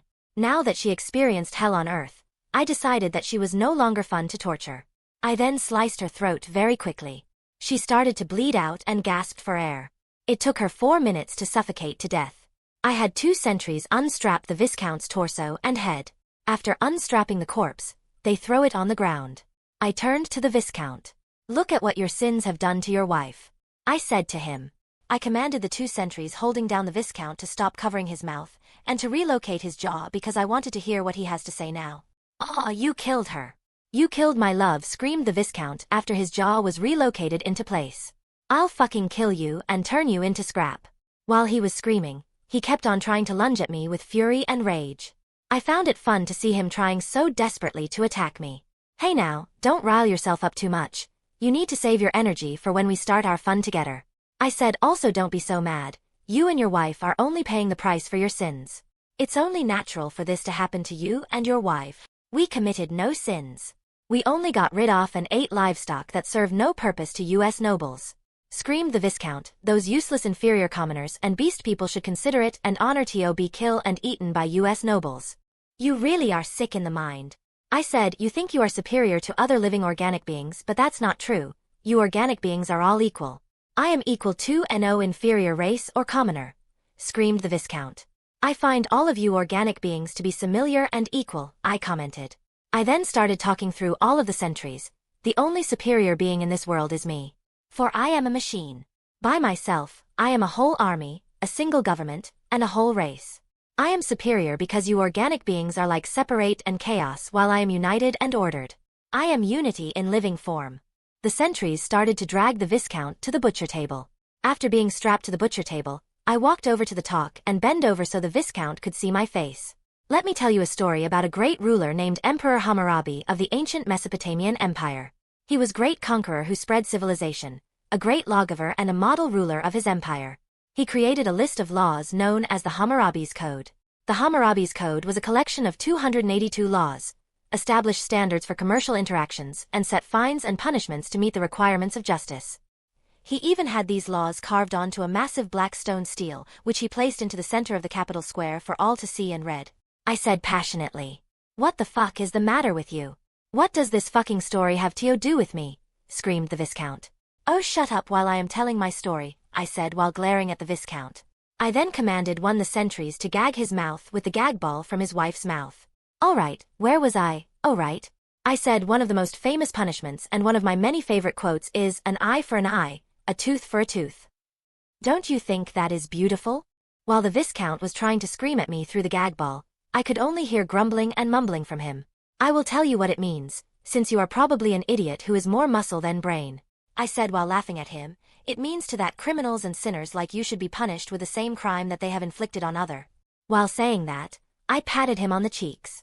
I find that Hammurabi's Code is an inspiration and a great idea. I said the laws and punishments carved out on a stone displayed in the middle of a city is a beautiful and wonderful idea. Once I conquer this world, I plan on implement the same thing as Hammurabi did but with wider range. I will place a stone with the laws and punishments on it in every city and village. Don't you think that is a great idea? The Viscount continued to mumble with the gag ball in his mouth. You know, I feel like one of those villain giving his speech and explaining his plan. I said, now I know why they did it. It feels nice to explain things to someone. Okay, let's move on and start your punishment. After 40 minutes, I tortured the Viscount just like I did with his wife and killed him. My sentries and I started to walk out of the kitchen, leaving the bodies of the Viscount and his wife there while carrying out the body parts of the beast girl. I plan on burying her in the forest near one of the towns I had built. So I sent one of the sentries with the body parts to go back to the fort. With my remaining 4 sentries, we gathered where the viscount was keeping the remaining slaves, which was in a dungeon below the mansion. After entering into the dungeon, I found that it was dark and old. With a night vision, I was able to see 10 dungeon cells, each containing 5 slaves. While looking through the cell doors, I heard a crying noise and spotted a 5-year-old girl sitting with her arms wrapped around her knees. I am guessed that she was the one the viscount and his wife were talking about fatten and eating. "Big sis, where are you? Big sis," cried the little girl. It turns that the corpse of the 17-year-old beast girl might be this little girl's big sister. Chapter 40. Chapter 39. Freeing the slaves. With a night vision, I was able to see 10 dungeon cells, each containing 5 slaves. While looking through the cell doors, I heard a crying noise and spotted a 5-year-old girl sitting with her arms wrapped around her knees. I am guessed that she was the one the viscount and his wife were talking about fatten and eating. "Big sis, where are you? Big sis," cried the little girl. It turns that the corpse of the 17-year-old beast girl might be this little girl's big sister. As my sentries continue to look through the dungeon cell doors, they found almost all of the slaves' sleeps huddled together to keep warm since it was kind of cold down here. Through the sight of my other sentries at the other 3 mansions, I calculated that there are a total of 60 slaves being held at the mansions. Now that I found the slaves, I went back upstairs with my sentries. We went back to the dining hall and opened the doors to the balcony. I sent commands to all of the sentries in the sky to slowly and stealthily descend on the balconies. After waiting for 7 minutes, my sentries arrived at the 4 mansions with 25 sentries going to each mansion. Now that we have 30 sentries at each mansion, I sent the command to quietly ransack the mansions and loot everything that was expensive or rare that the sentries could find. Hopefully I will gain some spoils that will be useful for me. While sitting at the head of the table in the dining hall, waiting for my sentries to finish looting the mansions, I started to look at the notification I got for killing the viscount and his wife. "You have killed a rank 3 disciple warrior. Gained 30 XP and 1 KP. You have killed a rank 2 disciple magician. Gained 20 XP and 1 KP. After looking at the notification, and finding out that the viscount's wife was only a rank 2 disciple magician, it made me wonder how she was able to damage one of my sentries. I commanded one of the sentries to go back to the viscountess room to pick up the wife's wand, which dropped somewhere on the ground. After waiting for a couple of minutes, I received the wand in my inventory. I opened it up and found a surprise waiting for me. Wand of Divine Aqua, lower platinum rank. Increase the wielder's water attack by 5 times. Ha ha ha, today is a good day. I said to myself, who would have thought I would find something made of platinum? It was no wonder now, how that weak woman could injure my sentry now. She had the help of a very powerful wand. Too bad there's not a lot of it. I said sadly, I can imagine it now. A new body made of platinum metal, with sentries made of gold metal commanding sentries made of silver metal. It will be like a legion. After I said the word legion, it made me think of my future conquering army, and made me think that I should have a name for my future army. I will think of something when I get back to Fort Ultron. Will I continue to wait? I received a bunch of notification. You have killed 30 rank 2 low beasts. Gained 600 XP and 30 KP. You have killed 10 rank 3 low beasts. Gained 300 XP and 10 XP. You have killed 100 rank 1 low beasts. Gained 1000 XP and 100 KP. You have leveled up. Select a cultivation rank to increase. Increase my magician cultivation rank, I said to the system. You are now a rank 5 inferior magician. It looks like the sentry hunting parties I sent out finally found some beasts to kill. I thought to myself, what took them so long to kill some beasts? After 30 minutes of waiting, my sentries at all 4 mansions are done ransacking and collecting valuables for me. After looking through the eyes of the sentries, I found that they were able to collect 16 large chests of items. The sentries started to place the 16 chests onto the mansion's balcony. After the chests were set down, I took 10 sentries with me to the dungeon to free the new citizens of my empire. Before we entered the dungeon, I had the 10 sentries to turn their eyes on flashlight mode, so the slave could see. As we walked down the stairs into the dungeon, the slaves were still huddled together sleeping while the little girl was still crying for her sister. The 10 sentries stood in front of the 10 dungeon cells. Thanks to the sentries' eyes in flashlight mode shining on the slaves were waking up. The slaves were startled and afraid since they don't know what is going on, so they grouped together and backed into a corner in the cell. There were once 30 slaves in these dungeons, but 16 of them disappeared, and the slaves knew that something bad happened to them. With the fear of the unknown happening to them, they were scared out of their minds. The sentries grabbed onto the dungeon cell's doors and tore of the doors. Once the doors were torn off, The sentries dropped them on the ground and moved out of the way of the doorways. Then I started to speak through all of the sentries again. Exit out of the dungeon, and follow me, I commanded the slaves. The slaves were scared and did what they were told. I escorted the slaves out of the dungeon, through the dining hall and out on the balcony. Once the slaves were gathered, I talked again to the slaves through all 50 sentries. Slaves of this vile Howan kingdom, I am Ultron. I am here to give you salvation and take you to a utopia. I said to the slaves. I will give you a new life, a place where you can call home. A place where you will be freedom and happy for the rest of your lives. The slaves were confused and started to turn their heads in confusion when they heard my voice through all of the sentries. Where is my big sister? Cried the little girl. Can you help me find my big sister? I knelt down to the little girl and got a closer look at her facial feature and found that they were almost identical to the 17-year-old beast girl slaughtered in the kitchen. I am sorry, young one. I said, your sister is now in a better place. But don't worry. She will always be watching up above from heaven, and she will always be with you as well, in your heart. When I gave the bad news to the little girl, she crumbled and fell to her knees and started to cry. Status.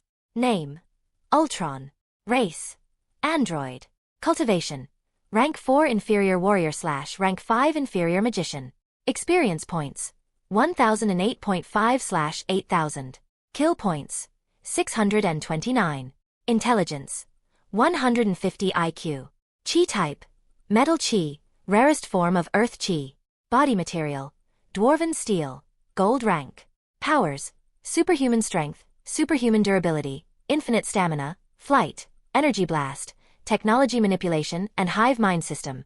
Knowledge. Chitauri gravity manipulation knowledge. Inventory. Spells. Earthwall, / Golem Squad, / Pitfall Circlet. Occupation. Emperor. Ultron Sentries. 2900. Chapter 41. Chapter 40. Going back home. Slaves of this vile Howan kingdom, I am Ultron. I am here to give you salvation and take you to a utopia. I said to the slaves. I will give you a new life, a place where you can call home. A place where you will be freedom and happy for the rest of your lives. The slaves were confused and started to turn their heads in confusion when they heard my voice through all of the sentries. Where is my big sister? Cried the little girl. Can you help me find my big sister?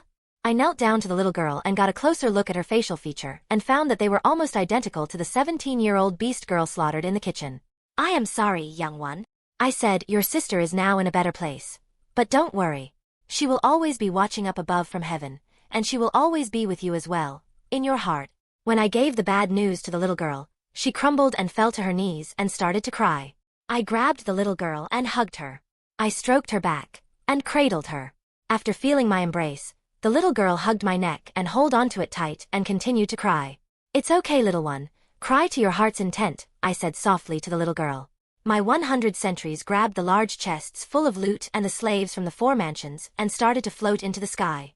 Once we were 5 miles up, we started flying back to Fort Ultro, the mission to gain some loot and some new citizens for the Ultron Empire. After flying for 10 minutes, the crying girl fell asleep in my arms. I looked down at her and tried to remember the feeling of sadness I had for her, but thanks to my body, I couldn't no longer feel the sadness for the little girl's situation. I feel that without emotions, I can't really become a good leader to my citizens. I know a leader needs to be calculating and logical, but he should also have emotions. I will talk to ASUS about this later since I see Fort Ultro in the distance. Soon we were above Fort Ultro and we slowly descended. As we descended, I spotted the elf, Elva, my servant who swore her dying loyalty to me. As soon as my sentries and I were on the ground, Elva walked up to us and bowed to me. Your Majesty, what are your orders? Asked Elva while bowing to me. These 60 beast people are new citizens of the Ultron Empire that I rescued from some rotten savages. I want you to take them to some empty barracks and get them some food and a bed to rest. I said, once they are fed and well rested, I want you to explain to them about how they are now citizens of the glorious Ultron Empire. Yes, Your Majesty, said Elva with eyes of determination. I will do as you ordered. After I was finished giving Elva commands, I tried to hand the little girl to Elva, but her grip onto my neck was tight, and she would let go, so I decided to let her stay and continue to hold her in my arms. After the 59 new citizens were placed on the ground, the sentries carrying the 10 large chests started to march into Ultron Castle, while the remaining sentries went to the warehouse to be stored. Elva came forward to the 59 new citizens of my empire. Hello, fellow citizens. My name is Elva. I am a loyal servant to the great and powerful Emperor Ultron. Elva said, our Emperor has saw your suffering and pain, so he has come forth to give you a path to salvation and peace. He is giving you the great honor of becoming the citizen of his glorious empire. The 59 former slaves were puzzled and confused about what is happening right now. Some looked around, while some stared at Elva with a confused look. I know you must be scared and confused by what is happening to you at this moment, but don't worry. You are now free people. You are no loner slaves. You are now free citizens of a powerful and righteous empire. You will no longer have the worries of being treated as an object and owned by another living being, said Elva. I know you must be hungry and tired. So follow me, and I will lead to you temporary housing where you will be fed and have bed to get a good night's sleep. I was at the top steps leading into Ultron Castle when I heard the ending to Elva's little speech. Her speech made me happy about how she was talking about me and my empire. As soon as I entered the castle, I switched my consciousness back to my main body sitting on the throne. I commanded the sentries to open the 10 largest chests to show me what they looted from the mansions of those 4 nobles who are now dead. Most of the chest contained gold and silver coins, while the sentries also found 10 new magic books for me to look at. 10 sentries took out the 10 books and lined up in front of me, while the other sentries count the gold and silver coins. The sentries in line started to hand me the spell book, one at a time. Once I placed my hands on the books, I then received notifications. Ding, flaming slash, can't be learned. Requirements. Fire chi. Ding, flaming tornado, can't be learned. Requirements. Fire chi. Ding, water strike barrage, can't be learned. Requirements. Water chi. Ding, meteor strike, can't be learned. Requirements. Fire and earth chi. Ding, earth armor, can be learned. Do you wish to learn, yes/no? Ding, earth strike, can be learned. Do you wish to learn, yes/no? Ding, water arrow, can't be learned. Requirements. Water chi. Ding, earth fort, can be learned. Do you wish to learn, yes/no? Ding, earthen shackles, can be learned. Do you wish to learn, yes/no? Ding, flaming cross, can't be learned. Requirement. Fire chi. After looking at the notifications, I selected yes on the 4 spells that I could learn. Once I selected yes, the knowledge of the spells, earth armor, earth strike, earth fort, and earthen shackles, came gushing into my mind. After 4 seconds, I now know how to use these new spells. I grew excited to test out my new spells. Then my excited died down. Thanks to my body, my emotions are being suppressed, which I don't really like anymore since I can be happy or excited about my growing strength and empire. Status. Name. Ultron. Race. Android. Cultivation. Rank 4 inferior warrior / rank 5 inferior magician. Experience points. 1008.5 / 8000. Kill points. 629. Intelligence. 150 IQ. Chi type. Metal chi. Rarest form of earth chi. Body material. Dwarven steel. Gold rank. Powers.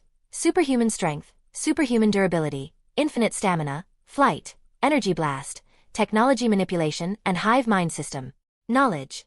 Chitauri gravity manipulation knowledge. Inventory.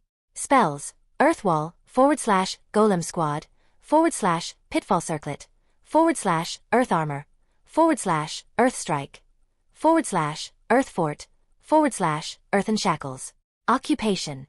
Emperor. Ultron sentries. 2900.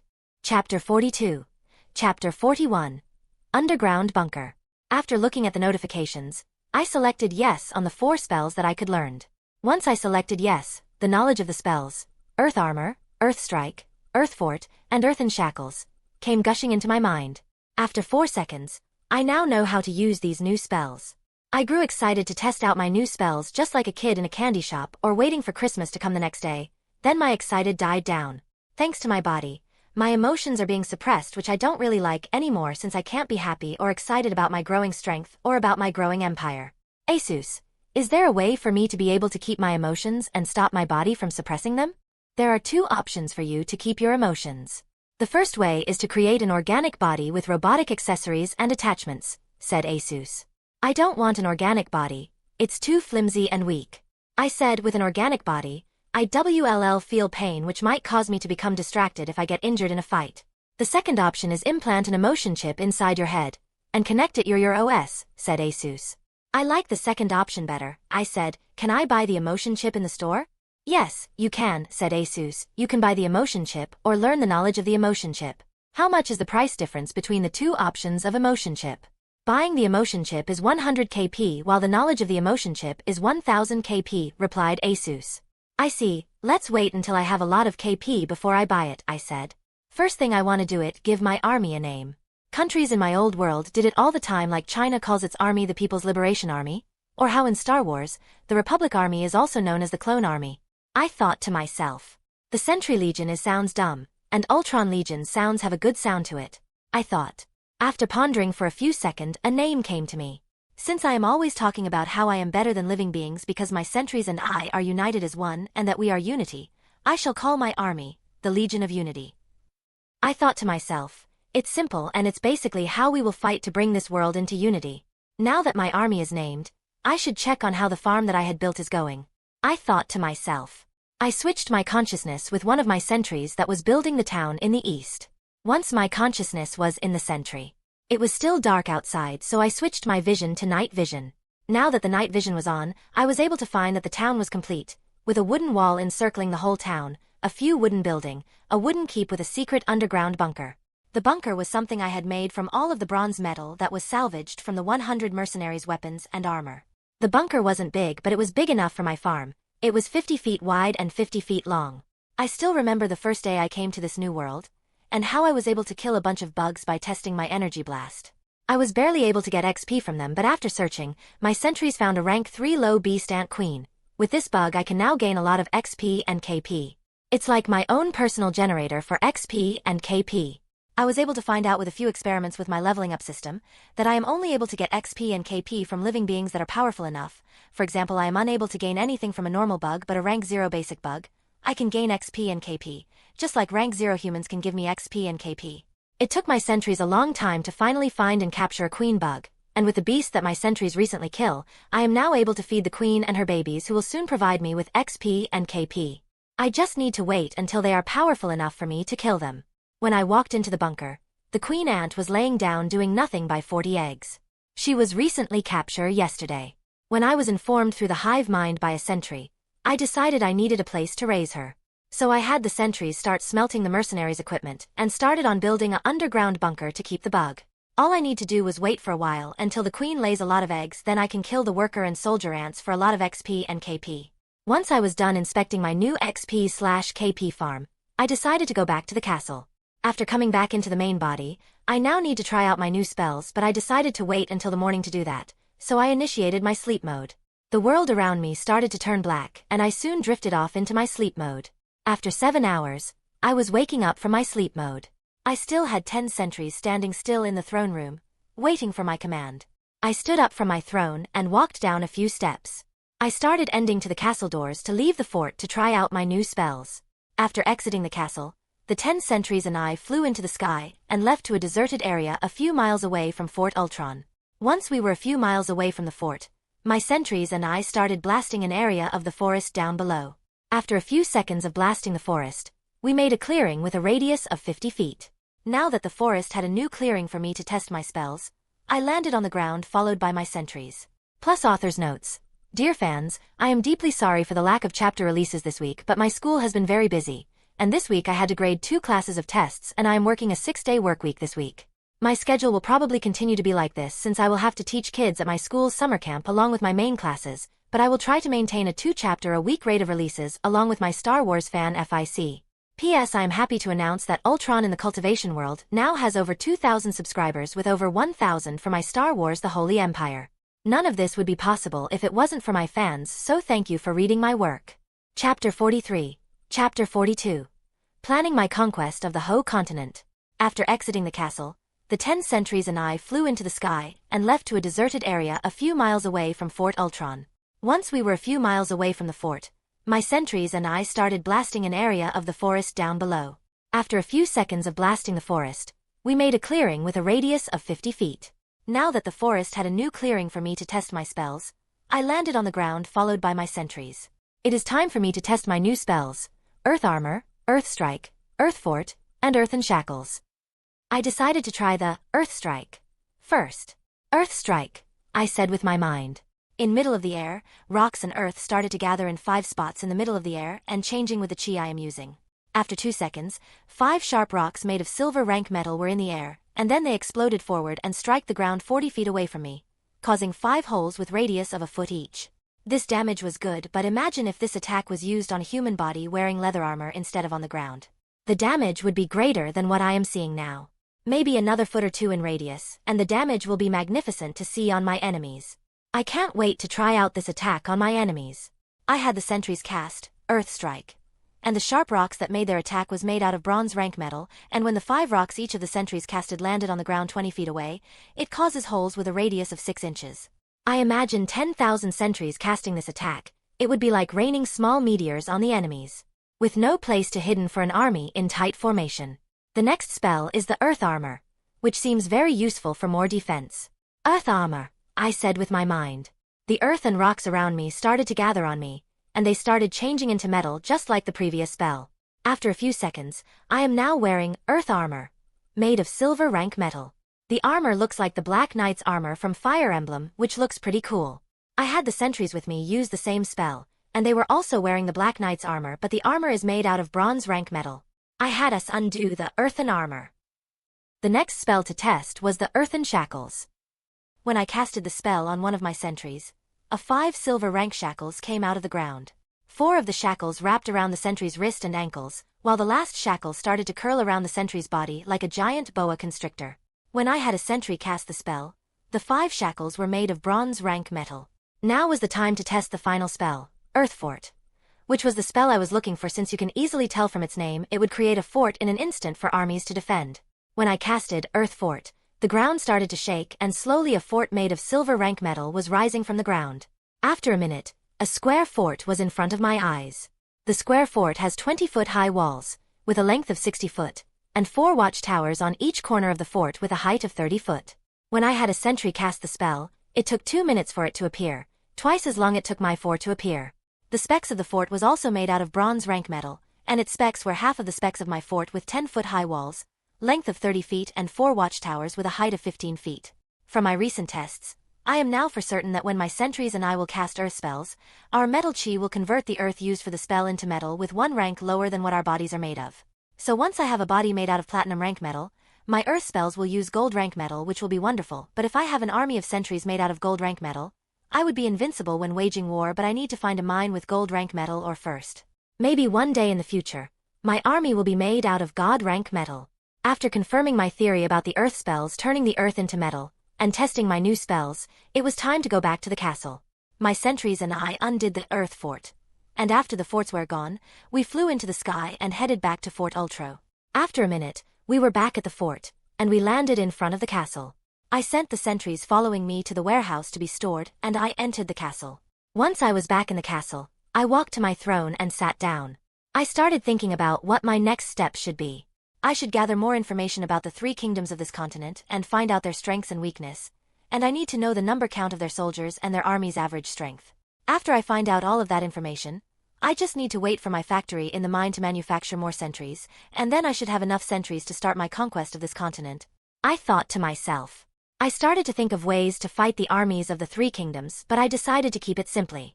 I will probably have the sentries summon golems and use them like tanks/berserkers to fight the enemy soldiers and take the brunt of the damage, since my sentries can just use chi to summon new golems when they get destroyed, while my sentries will use energy blasts from the air, and stay safe since it will be a pain in the ass to repair or make new sentries. My method of attack will be devastating for the enemy armies that I am going to face in the future. Author's note. Sorry for the long wait and decrease in my chapter release rate, but I have been extremely busy at my school. One of the teachers at my school left, so I am taking over some of his classes, and my school's summer camp is approaching in 2 weeks, so I will be very busy when that happens. I thank you for waiting and sticking with me. I will still try to release a chapter for both of my works once a week. Chapter 44. Chapter 44. Know yourself, know your enemy. I started to think of ways to fight the armies of the 3 kingdoms, but I decided to keep it simply.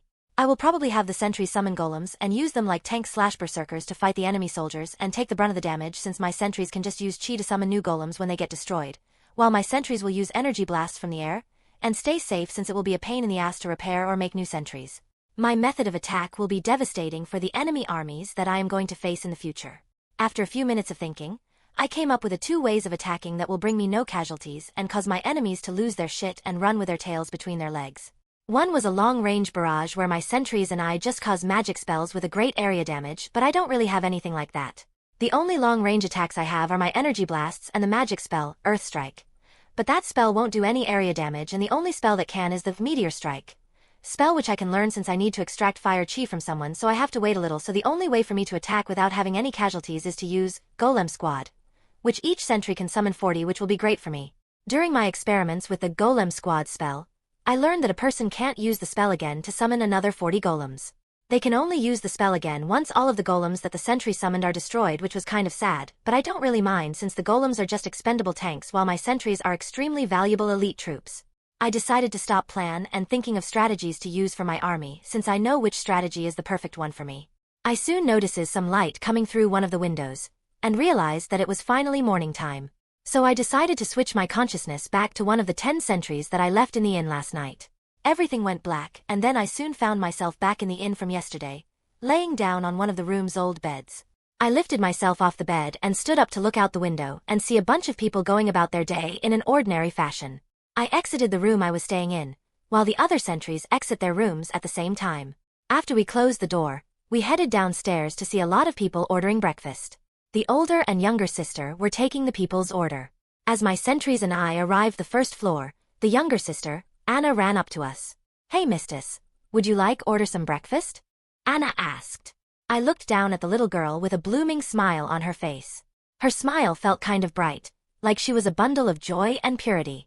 I slowly raised my hand, and slowly brought my hand towards the little girl. I placed my hand on her head, soon ruffled her hair. "Thanks, little one, but we aren't hungry." I said, "We need to head out, but we will be back later tonight." "All right, mistress," said a smiling Anna. My sentries and I started walking out of the inn, while Anna was waving goodbye to us from the inn's doorway. "Bye-bye, mistress," said Anna, "have a good day." I looked back while walking forward. I can see a lot of purity and innocences in the little girl's smile. It made me wish that the world could more innocent like her, but the world is a cruel and corrupted place, just like my old world. In my old world, there was a lot of corruption and cruelty, especially from the politician and the rich CEOs. From the time in my old world and the little time in this new world, it made me realize that there will always be corruption and cruelty in any world no matter what, because intelligent living beings are corruptible. This world is just like my old one, the nobles and the royalty, where the politicians and the rich merchants were the CEOs of this world. Any living being can be corrupted by the 7 deadly sins. I must change this world, so that there will be peace and prosperity. I will make this world a utopia created in my vision. I stopped thinking of my goal for this world and decided to focus on the matter at hand. I need to gather information about the Howan Kingdom and their military might. I had my sentries spread out and gather information, and counted all of the guards patrolling the area, while I headed to the Zolo City's barracks. After walking for 15 minutes through the streets and going through a maze of people going about their business, I arrived at the barracks, which was located near the city lord's castle, which was at least 4 stories tall. I went into an alleyway near the barracks and leaned against one of the buildings that made up the alleyway. I looked towards the barracks and soon switched to thermal vision. I was soon able to see the heat signatures of all of the living beings in my view. I peered into the barracks and soon I could see a lot of people in the barracks. With my AI mind at work, it was able to count all of the humans inside. Soon I was able to count 501 soldiers in the barracks. They were training at this moment in a huge mock battle against each other. The soldiers were in full armor and gear, and they were using wooden weapons from what I could tell. They were fighting each other like it was a real battle. I then noticed to the side, there was one guy not participating in the battle. My guess was that he is the commander of this army, and he was just supervising his men in their training. From the energy reading I am receiving from them, all of the troops, even the commander, were made up of rank 1 disciple warriors, which was pretty pathetic. If I chose to invade now, I could conquer this city in less than a minute, but it's not good to make rash decision like that. I still need to gather more information before I launch an invasion. It's like the great Sun Tzu said, know yourself, know your enemy, and you shall win 100 battles without loss. If I underestimate my enemy, then I might lose the battle, and if I overestimate enemies, I will lose opportunities. So I need to make sure I have all of the intelligences and facts to conquer. After confirming there was no one else in the barracks, I headed deeper into the alley and soon I was gone. Chapter 45. Chat per 45. Picking a job. After confirming there was no one else in the barracks, I headed deeper into the alley and soon I was gone. After a few minutes, I appeared 300 meters away from the barracks in another alleyway. and I started to wait for my other sentries to send back information to me through our hive minds. After waiting for a whole hour, I finally received the information gathered by the sentries, and I learned that there are 100 soldiers patrolling the city, while there is another 100 soldiers patrolling on top of the city walls. With the soldiers included in the barracks, the city of Xalos has a total of 700 soldiers and 1 commander. I currently have 2,900 Ultron sentries, and with each casting golem squad, with each sentry able to summon 40 metal golems made out of bronze rank metal, I can have a total of 116,000 bronze rank golems. If I wanted to, I can easily squash this city like a bug if I wanted to, but first I will go to the other cities and gather information about their armies. If the book I scanned from the bookshop is correct, then the Howan Kingdom has a total of 20 cities and a royal city situated in the center of the kingdom. Then once I have all the information I need, I will begin my conquest of this rotten kingdom that believes in human superiority. After making up my mind, I started to head towards the Mercenary Guild, and while walking towards the guild, my sentries were appearing out of alleyways and gathered around me. After walking for 10 minutes, I was in front of the Mercenary Guild again. I pushed open the guild double doors and my 9 sentries, and I walked in while one of my sentries closed the doors behind us. Once we appeared in the guild, it was nearly empty except for the guild receptionist at the reception desk and a few small mercenary groups gathered around the giant job board on the right wall of the guild. From what I could tell, there were 100 papers with mercenary jobs on them. From what I learned from the receptionist from yesterday, these are called job notices. When we entered, the few mercenary guilds turned their heads at us and only started for a few seconds before looking back at the job board and discussing what jobs they want to take. I headed towards the job board with my sentries, and we stood behind the small groups scanning the job notices. Rank 1 herb gathering, 1 bronze coin for 5 herbs. Rank 1 1-tail wolf slaying, 5 bronze coins per wolf.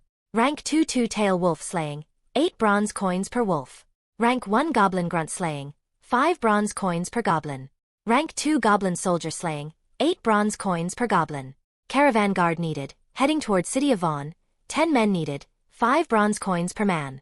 After scanning the job notices, I stopped on the 6th job notice, which was for a caravan guard heading towards the closest city near the city of Xalos. I walked through the small mercenary groups crowding the job board and grabbed the caravan guard job notice and tore it off the job board.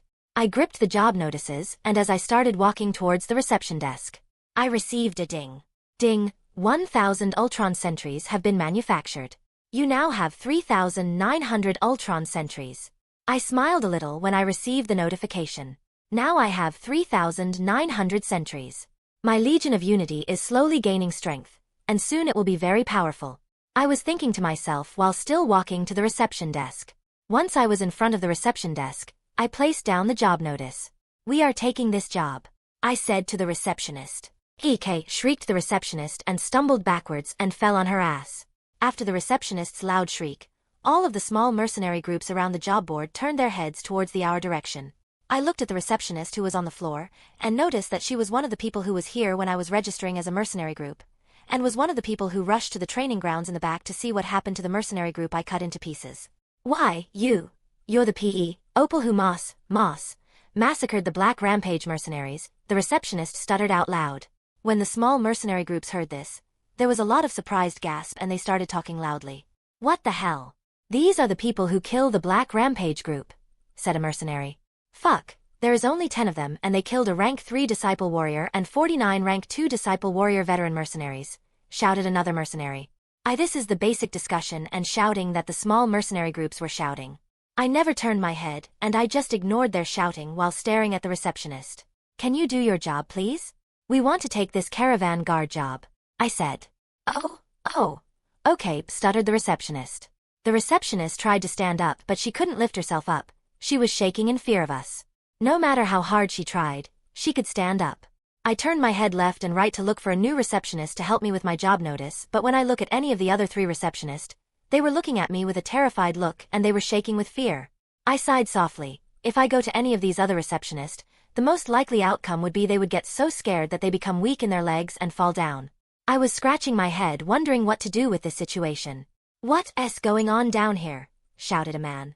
I turned my head to find a tough-looking man with scars on his face was slowly coming down the stairs. He was wearing long-sleeve shirt and pants, but even with his clothes on, you can easily tell how muscular and tough this guy was, and with my eyes I could see his energy levels like the scouters from Dragon Ball. This man was a rank 3 disciple warrior who is close to leveling up to a rank 4 inferior warrior. The man soon was down the stairs, and he walked behind the reception desk, and was looking at me, and then the receptionist with a questioning look. Guildmaster, I am sorry but I am unable to feel my legs and I can't stand up, cried the receptionist. Chapter 46. Chapter 46. Looking for gold and platinum rank metal. The man soon was down the stairs, and he walked behind the reception desk, and was looking at me, and then the receptionist with a questioning look. Guildmaster, I am sorry but I am unable to feel my legs and I can't stand up, cried the receptionist. After looking and hearing out the receptionist's explanation, the Guildmaster turned his head to me, and stared for a few seconds, and then looked down at our cloaks with his left hand on his chin, and his right hand holding his left elbow. Red clouds on a black cloak, and white mask with red slash designs, mumbled the Guildmaster, but with my hearing I could hear everything he was mumbling about. You must be the new mercenary group, Akatsuki, that signed up with the guild yesterday, said the Guildmaster. Now I know why our receptionist here screamed and is unable to get up. You really gave us some trouble yesterday. Yes, we are the Akatsuki, I said to the Guildmaster. Is the trouble you mention us kill that weak mercenary group? No, that isn't it at all. The trouble is you made such a gory mess with those guys that when our staff saw what you did they vomited and made a bigger mess, said the Guildmaster. Also when the cleaning crew we hired saw your little handiwork they also vomited, made the training grounds even messier. So we had to hire some veteran mercenaries who can handle gory stuff to clean up your little mess. I see, but they were annoying me so I had to teach them a little less, I said. Ha ha ha ha, you call what you did a little lesson, laughed the Guildmaster. What I saw was like hell on earth. I have seen many battlefields in my long life, but I have never seen anything as savage as what I saw yesterday. Not really, I have seen some things even more cruel and savage than that, I said. If you say so, said the Guildmaster, so let's get back to business. What is it that you want? I tapped on the job notice that I placed on the reception counter. We want to take this job, I said. The Guildmaster looked down at the job notice, and read the job notice. Caravan guard needed, heading towards city of Vaughn, 10 men needed, 5 bronze coins per man. After reading it, the Guildmaster then walked back to some wooden file cabinets that were against the back wall and opened a drawer, and started searching in the drawer. After a few seconds, the Guildmaster pulled out a piece of paper, then he closed the file drawer, and walked back to the reception desk. He placed down the piece of paper. Okay, here's the contract for the caravan guard job. All you have to do is complete the job, and the employer will sign the contract, and then you need to take the contract to the mercenary guild in Vaughn and you will get paid, said the Guildmaster. Do you understand? We understand, I replied. Good, the employer for this job is a merchant, said the Guildmaster. The meeting time and point for the job is tomorrow in the morning at the East Gate. So make sure you are there, and if you don't show up for the job, that will be a demerit for your group. We got it, I said while grabbing the contract and placing it in my pouch on my waist. If that is everything, we will be leaving. After confirming there was nothing else, my sentries and I exited the mercenary guild. Once we were on the streets, we started looking around at the sights, and headed towards the nobles and merchants' living area of the city, where my little purge happened last night. We walked near the area to see or hear if anyone has found the dead bodies yet, but the streets were quiet while the guards on the street were still patrolling the area like usual, which means no one has found the bodies yet, which was sad since I wanted to see all of the chaos caused by my little purge of human trash. It's too bad I won't be able to see any kind of show since no one has made the discovery yet, since I left no one alive in the mansions to make and announce the news, but oh well, it's better to purge all trash instead of most of the trash. That way once all of the trash is gone the environment will be nicer and healthier. I left the area and started walking around until we arrived at a blacksmith's. We entered the blacksmith's. There was a man sitting on a chair behind a desk, and behind the desk was also a door draped with a curtain. The man noticed us walking in, and was startled to see 10 scary masked guys in his shop, but as a businessman he quickly calmed down and stood up. How may I help you fine gentlemen today? Asked the man. We are looking for silver and gold rank metals, or metal ore, I replied. Well, you guys are in the outreaches of the Howan Kingdom, so you won't find any gold rank metals or here, but I do have a 100 pounds of silver rank metal. Will that work for you fine gentlemen? Asked the man. I have a silver rank metal ore mine with infinite supply thanks to my device, the metal ore replenisher. I installed in my mine, but I can never have too much metal since I will be building more factories in the future, so it's good to have a surplus of metal. That will work for me, I said. How much for the metal? 100 pounds of silver rank metal in the outskirts of the Howan Kingdom will cost you 200 gold coins, said the man, but since you are buying in bulk, I will give you a 10% discount and it will be 90 gold coins. I reached my left hand into my right sleeve and activated my inventory, and withdrew a giant pouch full of gold coins which came from one of the nobles I killed last night. I took out 190 gold coins out of the pouch and give it to the man. Even with the 90 gold coins for the metal, I still had 310 gold coins left with 2,000 silver coins and 10,000 bronze coins. The man went into the back to grab the silver rank metal for us to take. After waiting for 5 whole minutes, the man was back, but he was sweating and carrying a big bag. He set down the bag. Here is your metal ores, gentlemen. Would you like anything else? Asked the man. I do have a question. I said, where can I find gold and platinum rank metals? The man sat down and started talking. There is no way you will find any platinum rank metal since it is so rare that just a couple of pounds of that will cost thousands of gold coins, maybe even 1,000,000. The only place to buy it is in another continent since our continent is the weakest, so we don't have any platinum rank metal and mostly kings or emperors own that kind of stuff, explained the man. Also, gold rank metal is hard to get. The only place you can find it is in the capital, but it will be super expensive. Thanks for the information, I said. I had one of the sentries grab the bag of silver rank metal, and we left the blacksmith's. Chapter 47. Chapter 47. Enchantments and Glyphs.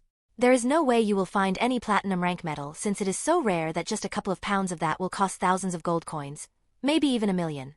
The only place to buy it is in another continent since our continent is the weakest, so we don't have any platinum rank metal and mostly kings or emperors own that kind of stuff, explained the man. Also, gold rank metal is hard to get. The only place you can find it is in the capital, but it will be super expensive. Thanks for the information, I said. I had one of the sentries grab the bag of silver rank metal, and we left the blacksmith's. We headed back to the inn we are staying at, but before we arrived, we entered in an alleyway, and I stored the bag full of silver rank metal into my inventory.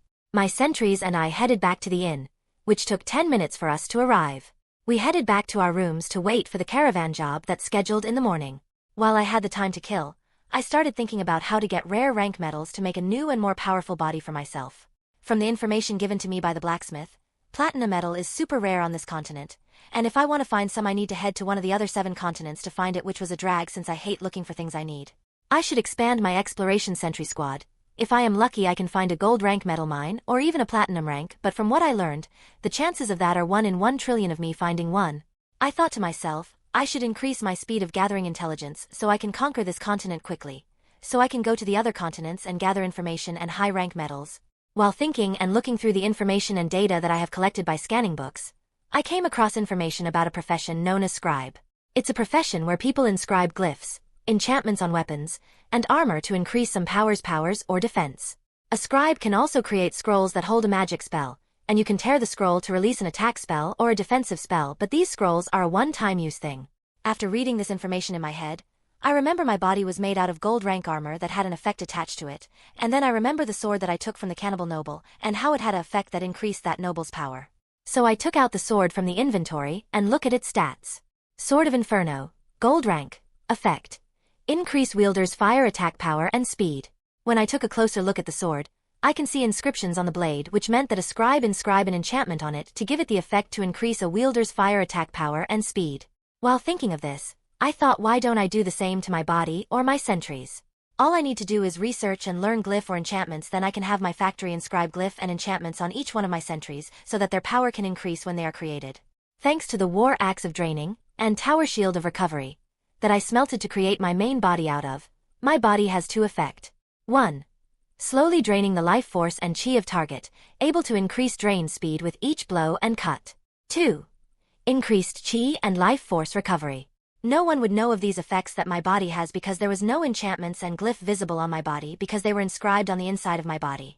If I learn some enchantments and glyphs that can increase the effects of my spells, then I can improve the power and increase the number of golems of the Golem Squad spell or enchantments to increase the power and size of my energy blasts for a wider range of attack to make it an area damage attack with more power. I could even had enchantments to increase my speed to make me faster and unable to be caught. As I read more about the scribes, I learned that enchantments and glyphs are also ranked with the ordinary rank to god rank, with each increase in rank the effects of the enchantments and glyphs double. Hey Asus, I said.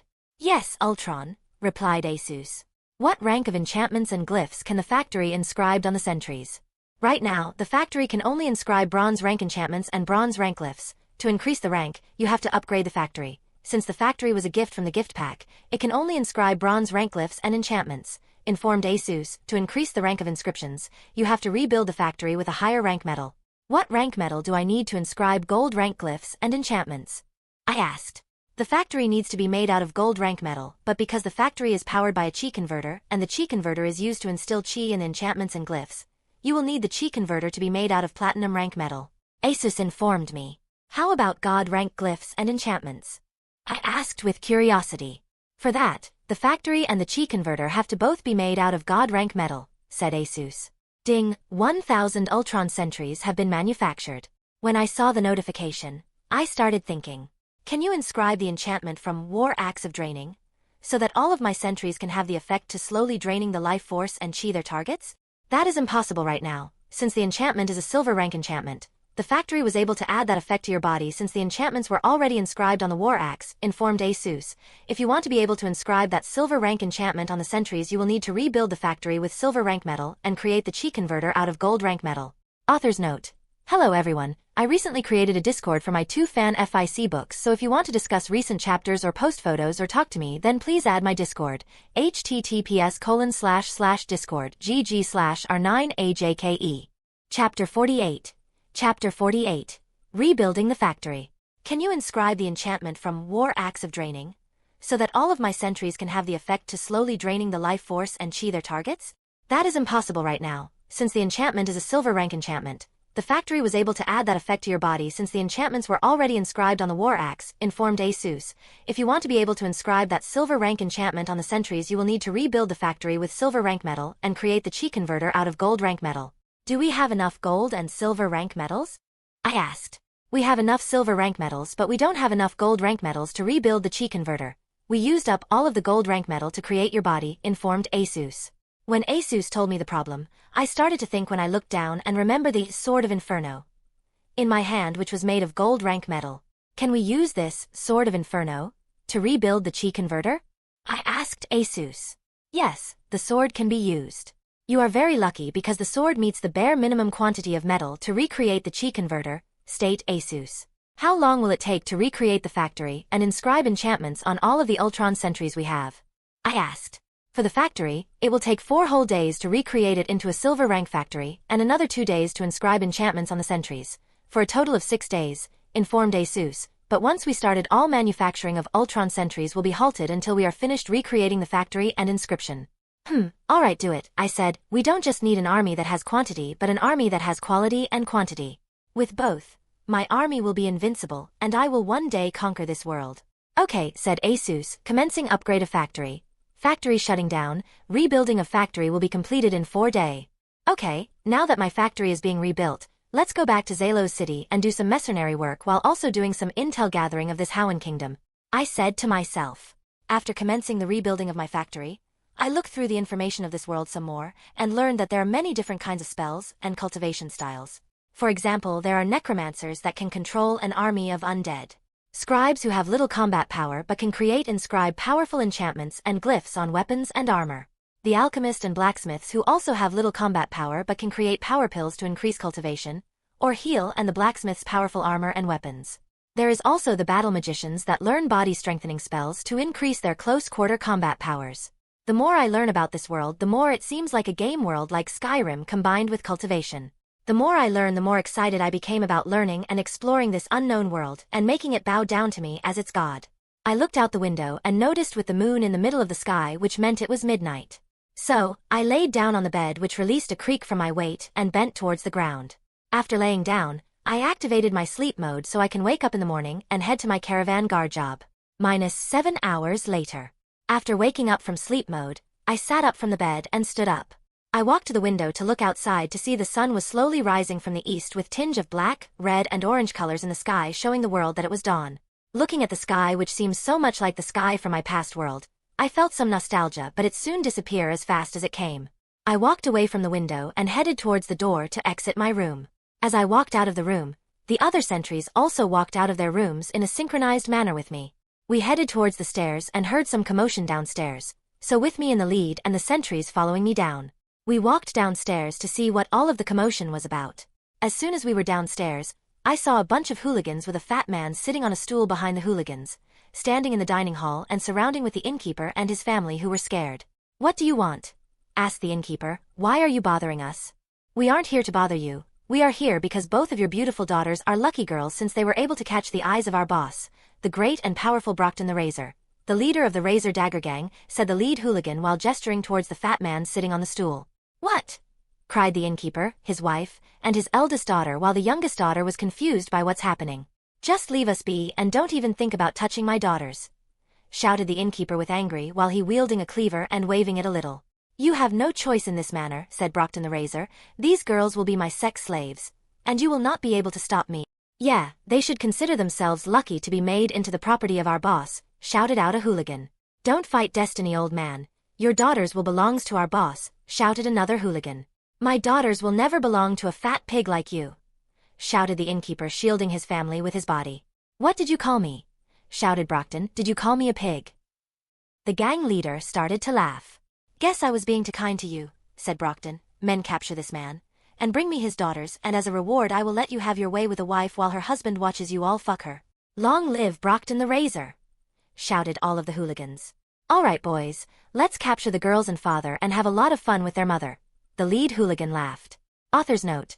Sorry for my late update, but last weekend I moved to my new apartment, and also my back started to hurt on Monday, so I had to go to the hospital to get some medicine. I am feeling much better now, and if you want, you can see my new apartment on my YouTube channel. Jared in Taiwan. Also, I have a Discord now, so if you want you can talk to me on there, or talk with other fans of my works. Chapter 49. Chapter 49. Good entertainment. What did you call me? Shouted Brockton. Did you call me a pig? The gang leader started to laugh. Guess I was being too kind to you, said Brockton. Men, capture this man, and bring me his daughters, and as a reward I will let you have your way with a wife while her husband watches you all fuck her. Long live Brockton the Razor, shouted all of the hooligans. All right, boys, let's capture the girls and father and have a lot of fun with their mother. The lead hooligan laughed. As I watched the hooligans and their leader's behavior, it disgusted me about how repulsive these thugs are. As the hooligans slowly decreased their encirclement, the little girl Anna with her sister, Tina, noticed me and called out to me. Mistress, run away, cried out Anna. I was surprised by the little girl's reaction. Instead of crying out and asking for our help, she was instead worried about my safety. When the little girl cried out, her family and all of the hooligans turned around and spotted my 9 sentries and me standing between the dining hall and the entrance. While only 2 of the hooligans were a little afraid because of the hollow masks we were wearing, the rest weren't afraid of us, since they believed they had us outnumbered. What are you fuckers looking at? Cried out the pig-like Brockton. If you know what's good for ya, then you better scram out of here. While the fat pig gang leader was threatening me, I looked at Anna with her puppy dog-like eyes and thought about my past, and how in my past life I always wanted to have children since they can be so pure and kind until they were corrupted by the cruel and unkind world they lived in. After looking at her pure and kind eyes, I decided to help her and her family. Looks like someone doesn't know his place, I said. Shouldn't you and your little piglets be in a pig pen eating slop and rolling around in mud and feces? What the fuck did YA just say? Screamed the pig gang leader. Men, attack these assholes and break all 5 of their limbs. 5 limbs, 2 arms, 2 legs and the limb between the legs. Hee, don't make me laugh. You think these puny rank 0 people can take us on, I said after scanning the power energy of these hooligans and the pig gang leader. Even your rank 1 cultivation isn't enough to take me on. What? How do you know my rank? Cried out Brockton. How I know is none of your business, I said. How about this? To make things seems fair, I will only use my thumbs and middle fingers to attack you. Are you making fun of us? Screamed Brockton with anger. I don't know how you know my cultivation, but you better beg forgiveness.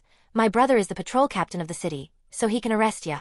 I would like to see him try, I replied. He is probably as useless as you.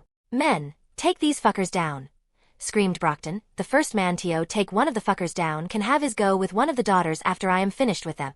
Oh yeah, screamed the 25 hooligans. I want to have a go with the older sister, said one of the hooligans.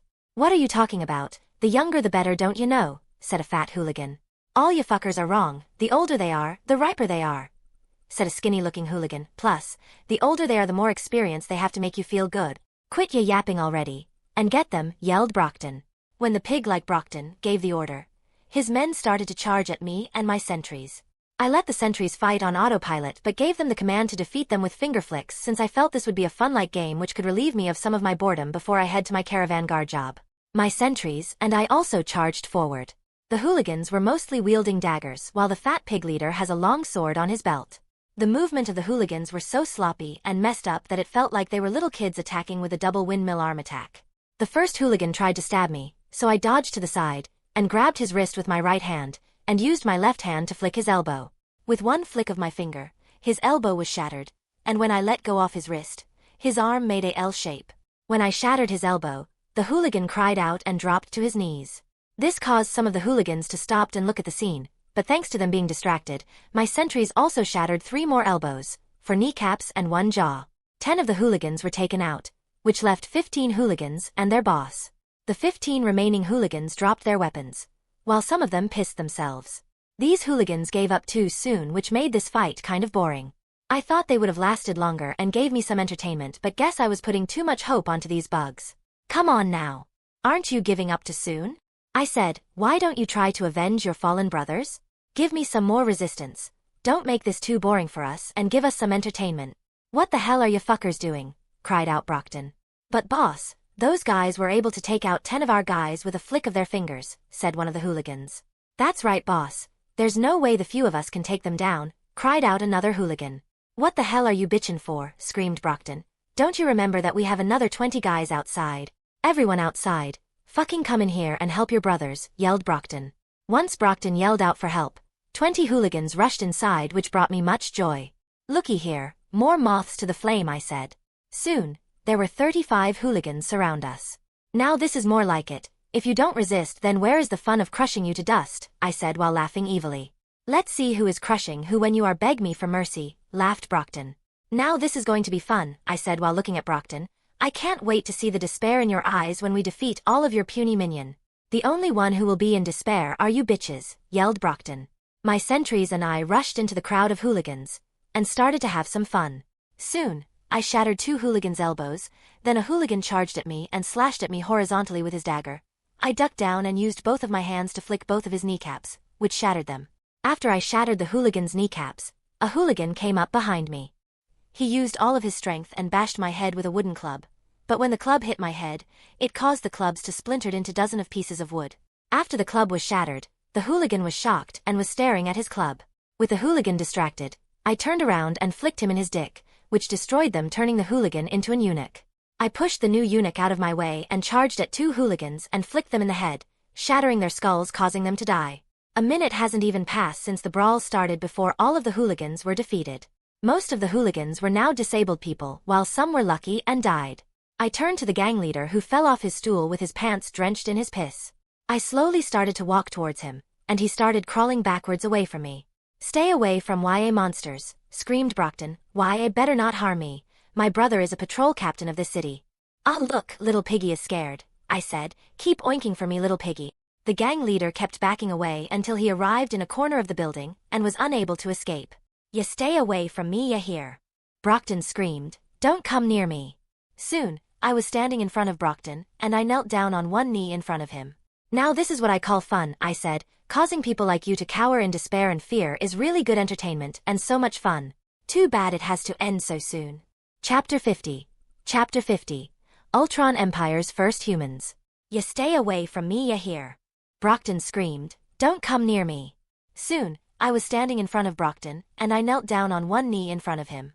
Now this is what I call fun, I said. Causing people like you to cower in despair and fear is really good entertainment and so much fun. Too bad it has to end so soon. No! Cried Brockton. I punched Brockton in the stomach 3 times very gently, but to him, it felt like he was being slammed in the stomach by a giant hammer. After the 3rd punch, he vomited up his breakfast. I then took both of his arms and broke them. Then I moved on to the legs and broke them as well. After his arms and legs were broken, I stepped back and looked at Brockton, who was still conscious and crying in pain. I feel I am missing something, I said while gazing at Brockton. That's right, didn't you want to break off all 5 of our limbs? When Brockton heard what I said, he stopped crying in pain and watched me as I lower my head and gaze below his waist. Anything but that.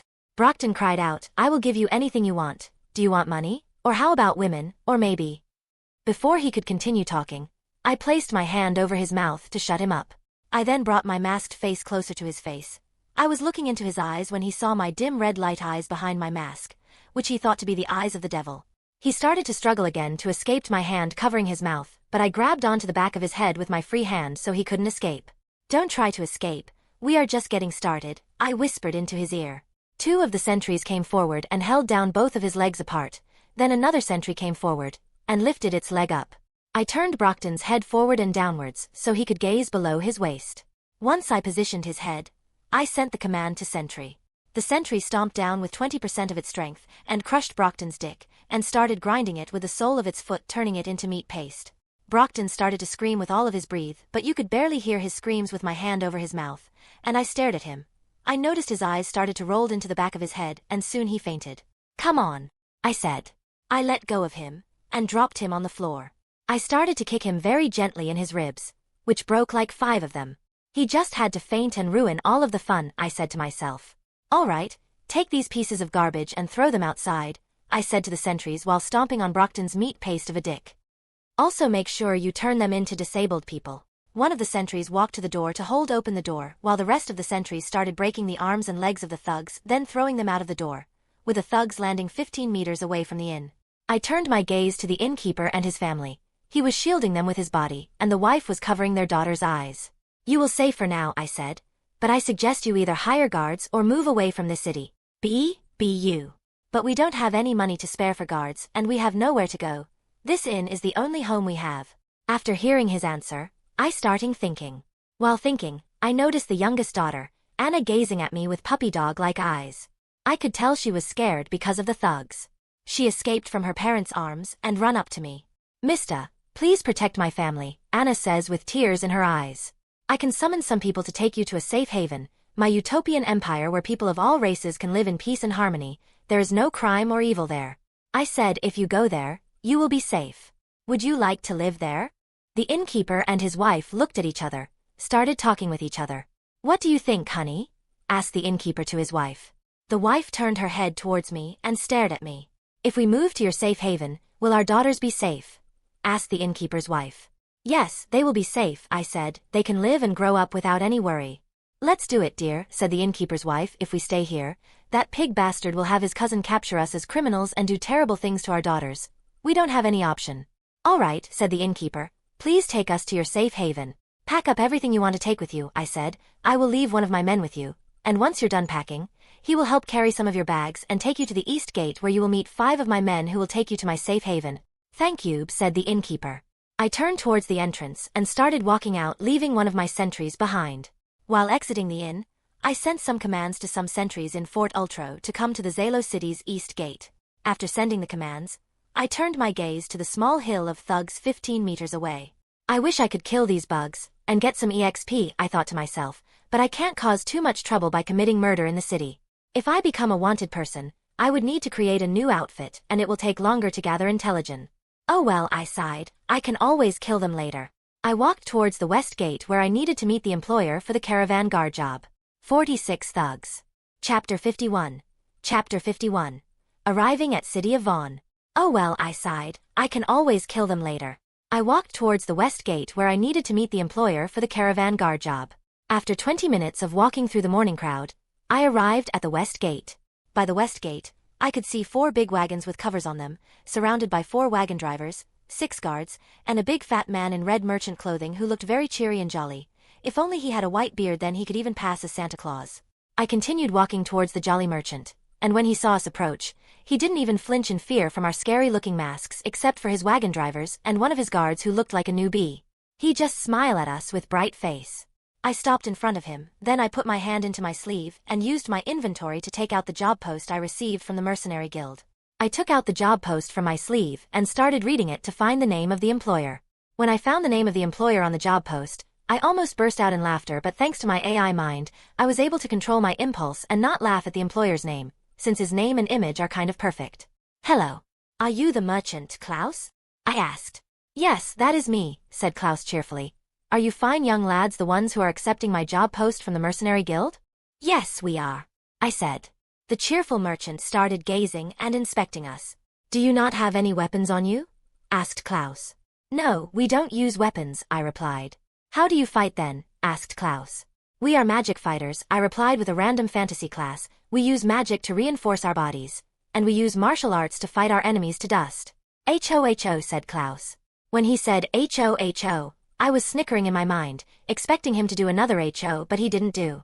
I have never heard of that kind of class before, said Klaus. It must be a new class. A lot of youngsters are doing and creating a lot of interesting things nowadays. Ho. After looking at us again, he started counting us. Huh, said Klaus. I thought there was 10 of you? There are 10 of us, but one of us had something to do, but don't worry. He will meet us outside around 3 miles from here, I replied. Ho. I see then, said Klaus. That should be fine. It's a pleasure to meet you young lads. Can I get your names? I am called Zero, I said while showing a ring on my finger. The ring on my finger was an exact replica of Pain's Akatsuki ring from Naruto.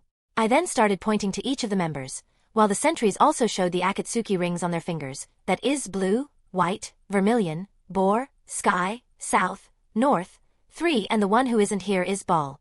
I see, are those like your mercenary names? Asked Klaus. It's something like that. I replied. Very interesting, ho, laughed Klaus, to be young and creative. Okay, before we head out, I want 4 guards guarding each of the wagons. And since your mercenary is missing a member right now, I will have only 3 guards guarding the second wagon. Does everyone understand? The 6 guards of Klaus shouted, Understood, sir. We understand, I said. Alrighty, then off we go, said Klaus. Once the wagon drivers were on front of the wagons, we soon arrived at the west gate. But before we could leave, the guards checked some paperwork of Klaus and looked into the wagons, which took 5 minutes to complete before the guard let us leave the city. Once outside the city, we continued to head west, with Klaus sitting with the first wagon's driver while the guards and my sentries and I walked beside the wagons in an organized fashion, being vigilant against any attacks that might come. I was assigned to guard the first wagon. After 30 minutes, we were 3 miles away from the city of Zalos, and in the distance I could see my sentry who guided the innkeeper and his family to the sentries who came to pick up the family, waiting for us on the side of the road. Ho ho! That must be Ball, that you mentioned, said Klaus. Yes, that is him, I said. As we got closer, my sentry called Ball, approached us and soon walked past the first wagon, and went to the second wagon to guard it along with the other 3 guards. You and your men are really disciplined and organized, complimented Klaus after seeing Ball get into guarding position. We pride ourselves on our discipline, order and unity. I said if we say we are second best in terms of our unity, then no one will claim that they are first. Ho, you are really interesting and funny guy. I am starting to really like ya, laughed Klaus. So 5 days went by slowly with nothing happening or anything to do since no animals or bandits attacked us, but I didn't really mind since it allowed me to admire my surroundings and environment, taking everything in. It was nice to take time to see this world. Once I conquer this world, I would like to explore it and see everything with my mechanical eyes. After another 5 days, we arrived at the city of Vaughn. As we approached the city, we headed towards the inspection line for the merchant entering the city. After 20 minutes of waiting in line, it was our turn to be inspected by the city guards. The city guards inspected Klaus' papers and his wagons, which took 5 minutes. After that, the city guards let us enter the city. Once we entered the city, Klaus approached me. Here is the signed job completion form, said Klaus, handing me a piece of paper which was needed to show the Mercenary Guild that I completed my job. Thanks, Mr. Klaus, I said. No problems, I really like ya and just call me Klaus, okay, laughed Klaus. Also, if I ever need a mercenary team to help me with any future jobs, I will ask the Mercenary Guild for your team. Klaus put out his hand for a handshake. Okay, Klaus, I said while shaking Klaus' hand. I look forward working with you on any future jobs. After shaking hands, we went our separate ways, while Klaus went off to who knows where. I went off looking for the Mercenary Guild of Vaughn. Ding! You have gained 6,000 XP. Chapter 52. Chapter 52. System Leveling Up Update. After shaking hands, we went our separate ways, while Klaus went off to who knows where. I went off looking for the Mercenary Guild of Vaughn. Ding! You have gained 6,000 XP. After hearing the system notification, I stopped in my tracks and then walked to a nearby alleyway and opened my status and checked my XP. I now have 7,008.5 XP out of 8,000 XP needed to level up. After seeing this, I checked my Hunter Sentry's memories, and found that they were able to define a herd of rank 3 low beast silver apes, and they killed a wandering rank 2 low beast 2 horn wolf that was nearby as well. I don't know why my sentries couldn't find a lot of beast. The information that I gathered from the Mercenary Guild was that there was a lot of beast in that forest. In my last life, I did read that a lot of animals have a sixth sense that help them sense about approaching danger. In my last life, there has been documented evidence that showed animals running away from an area where an earthquake would occurred and an area where a volcano would erupted. I am guess that is what happened when I moved into the old dwarf fortress. Maybe the nearby beast sensed my arrival, and they sensed that I was very dangerous so they ran away, which would be why my sentry hunting parties haven't killed a lot of beast and why I haven't been gaining a lot of XP. I stopped looking through the sentry's memories and stopped thinking about my hypothesis. I walked back out of the alleyway and headed towards the Mercenary Guild. After walking for 20 minutes, and asking for directions, I was able to find the Mercenary Guild of Vaughn. I turned in the job completion form to them and received my pay. I went to the job board and found another job notice that would require me to go to the next city, which was the city of Bona. I took the job notice and applied for it with the receptionist, and after that was complete I left to get rooms and then gather intel on this city. I walked towards an inn that was nearby and booked 5 rooms for us, and after that was done, we went our separate ways. I headed towards the barracks that was near the city lord's castle.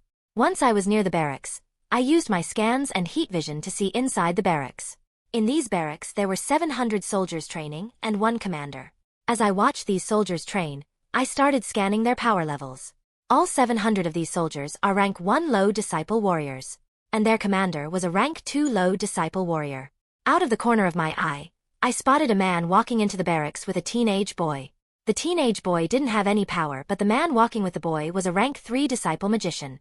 I continued watching, and when the commander noticed the two, he bowed down on one knee, and so did the 700 soldiers. Seeing them bow, I can confirm that these two are the city lord and his son. I stopped scanning and head back to the inn. Once I was in my room at the inn, I waited for my sentries to finish their intel gathering. After 20 minutes of waiting, the sentries came back to the inn, and they all went to their own rooms.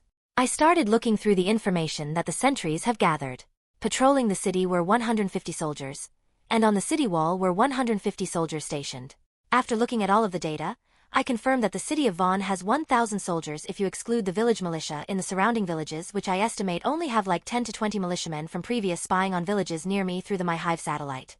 So, the city of Zalos has a total of 700 soldiers, and if you included the 5 villages in the surrounding, with 2 villages with 10 militiamen and the remaining 3 villages with 20 militiamen, then the city of Zalos has a total of 780 military troops. Compared with the city of Vaughn's military power with the surrounding 6 village militias included, then their military power was lacking. I took out a map of this continent, which I bought this evening. As I inspect the map, I notice that the other 2 kingdoms are to the east of the Howan Kingdom, which explains why the military power of the cities west of the Howan Kingdom is really lacking. I theorize that all of the cities in the east side of the Howan Kingdom has a lot of military power considering they are facing towards the enemy kingdoms, and since the cities on the west side aren't facing any enemies, which means they don't need a lot of military power. I really have to gather intel on the cities on the east side of the kingdom, I thought to myself.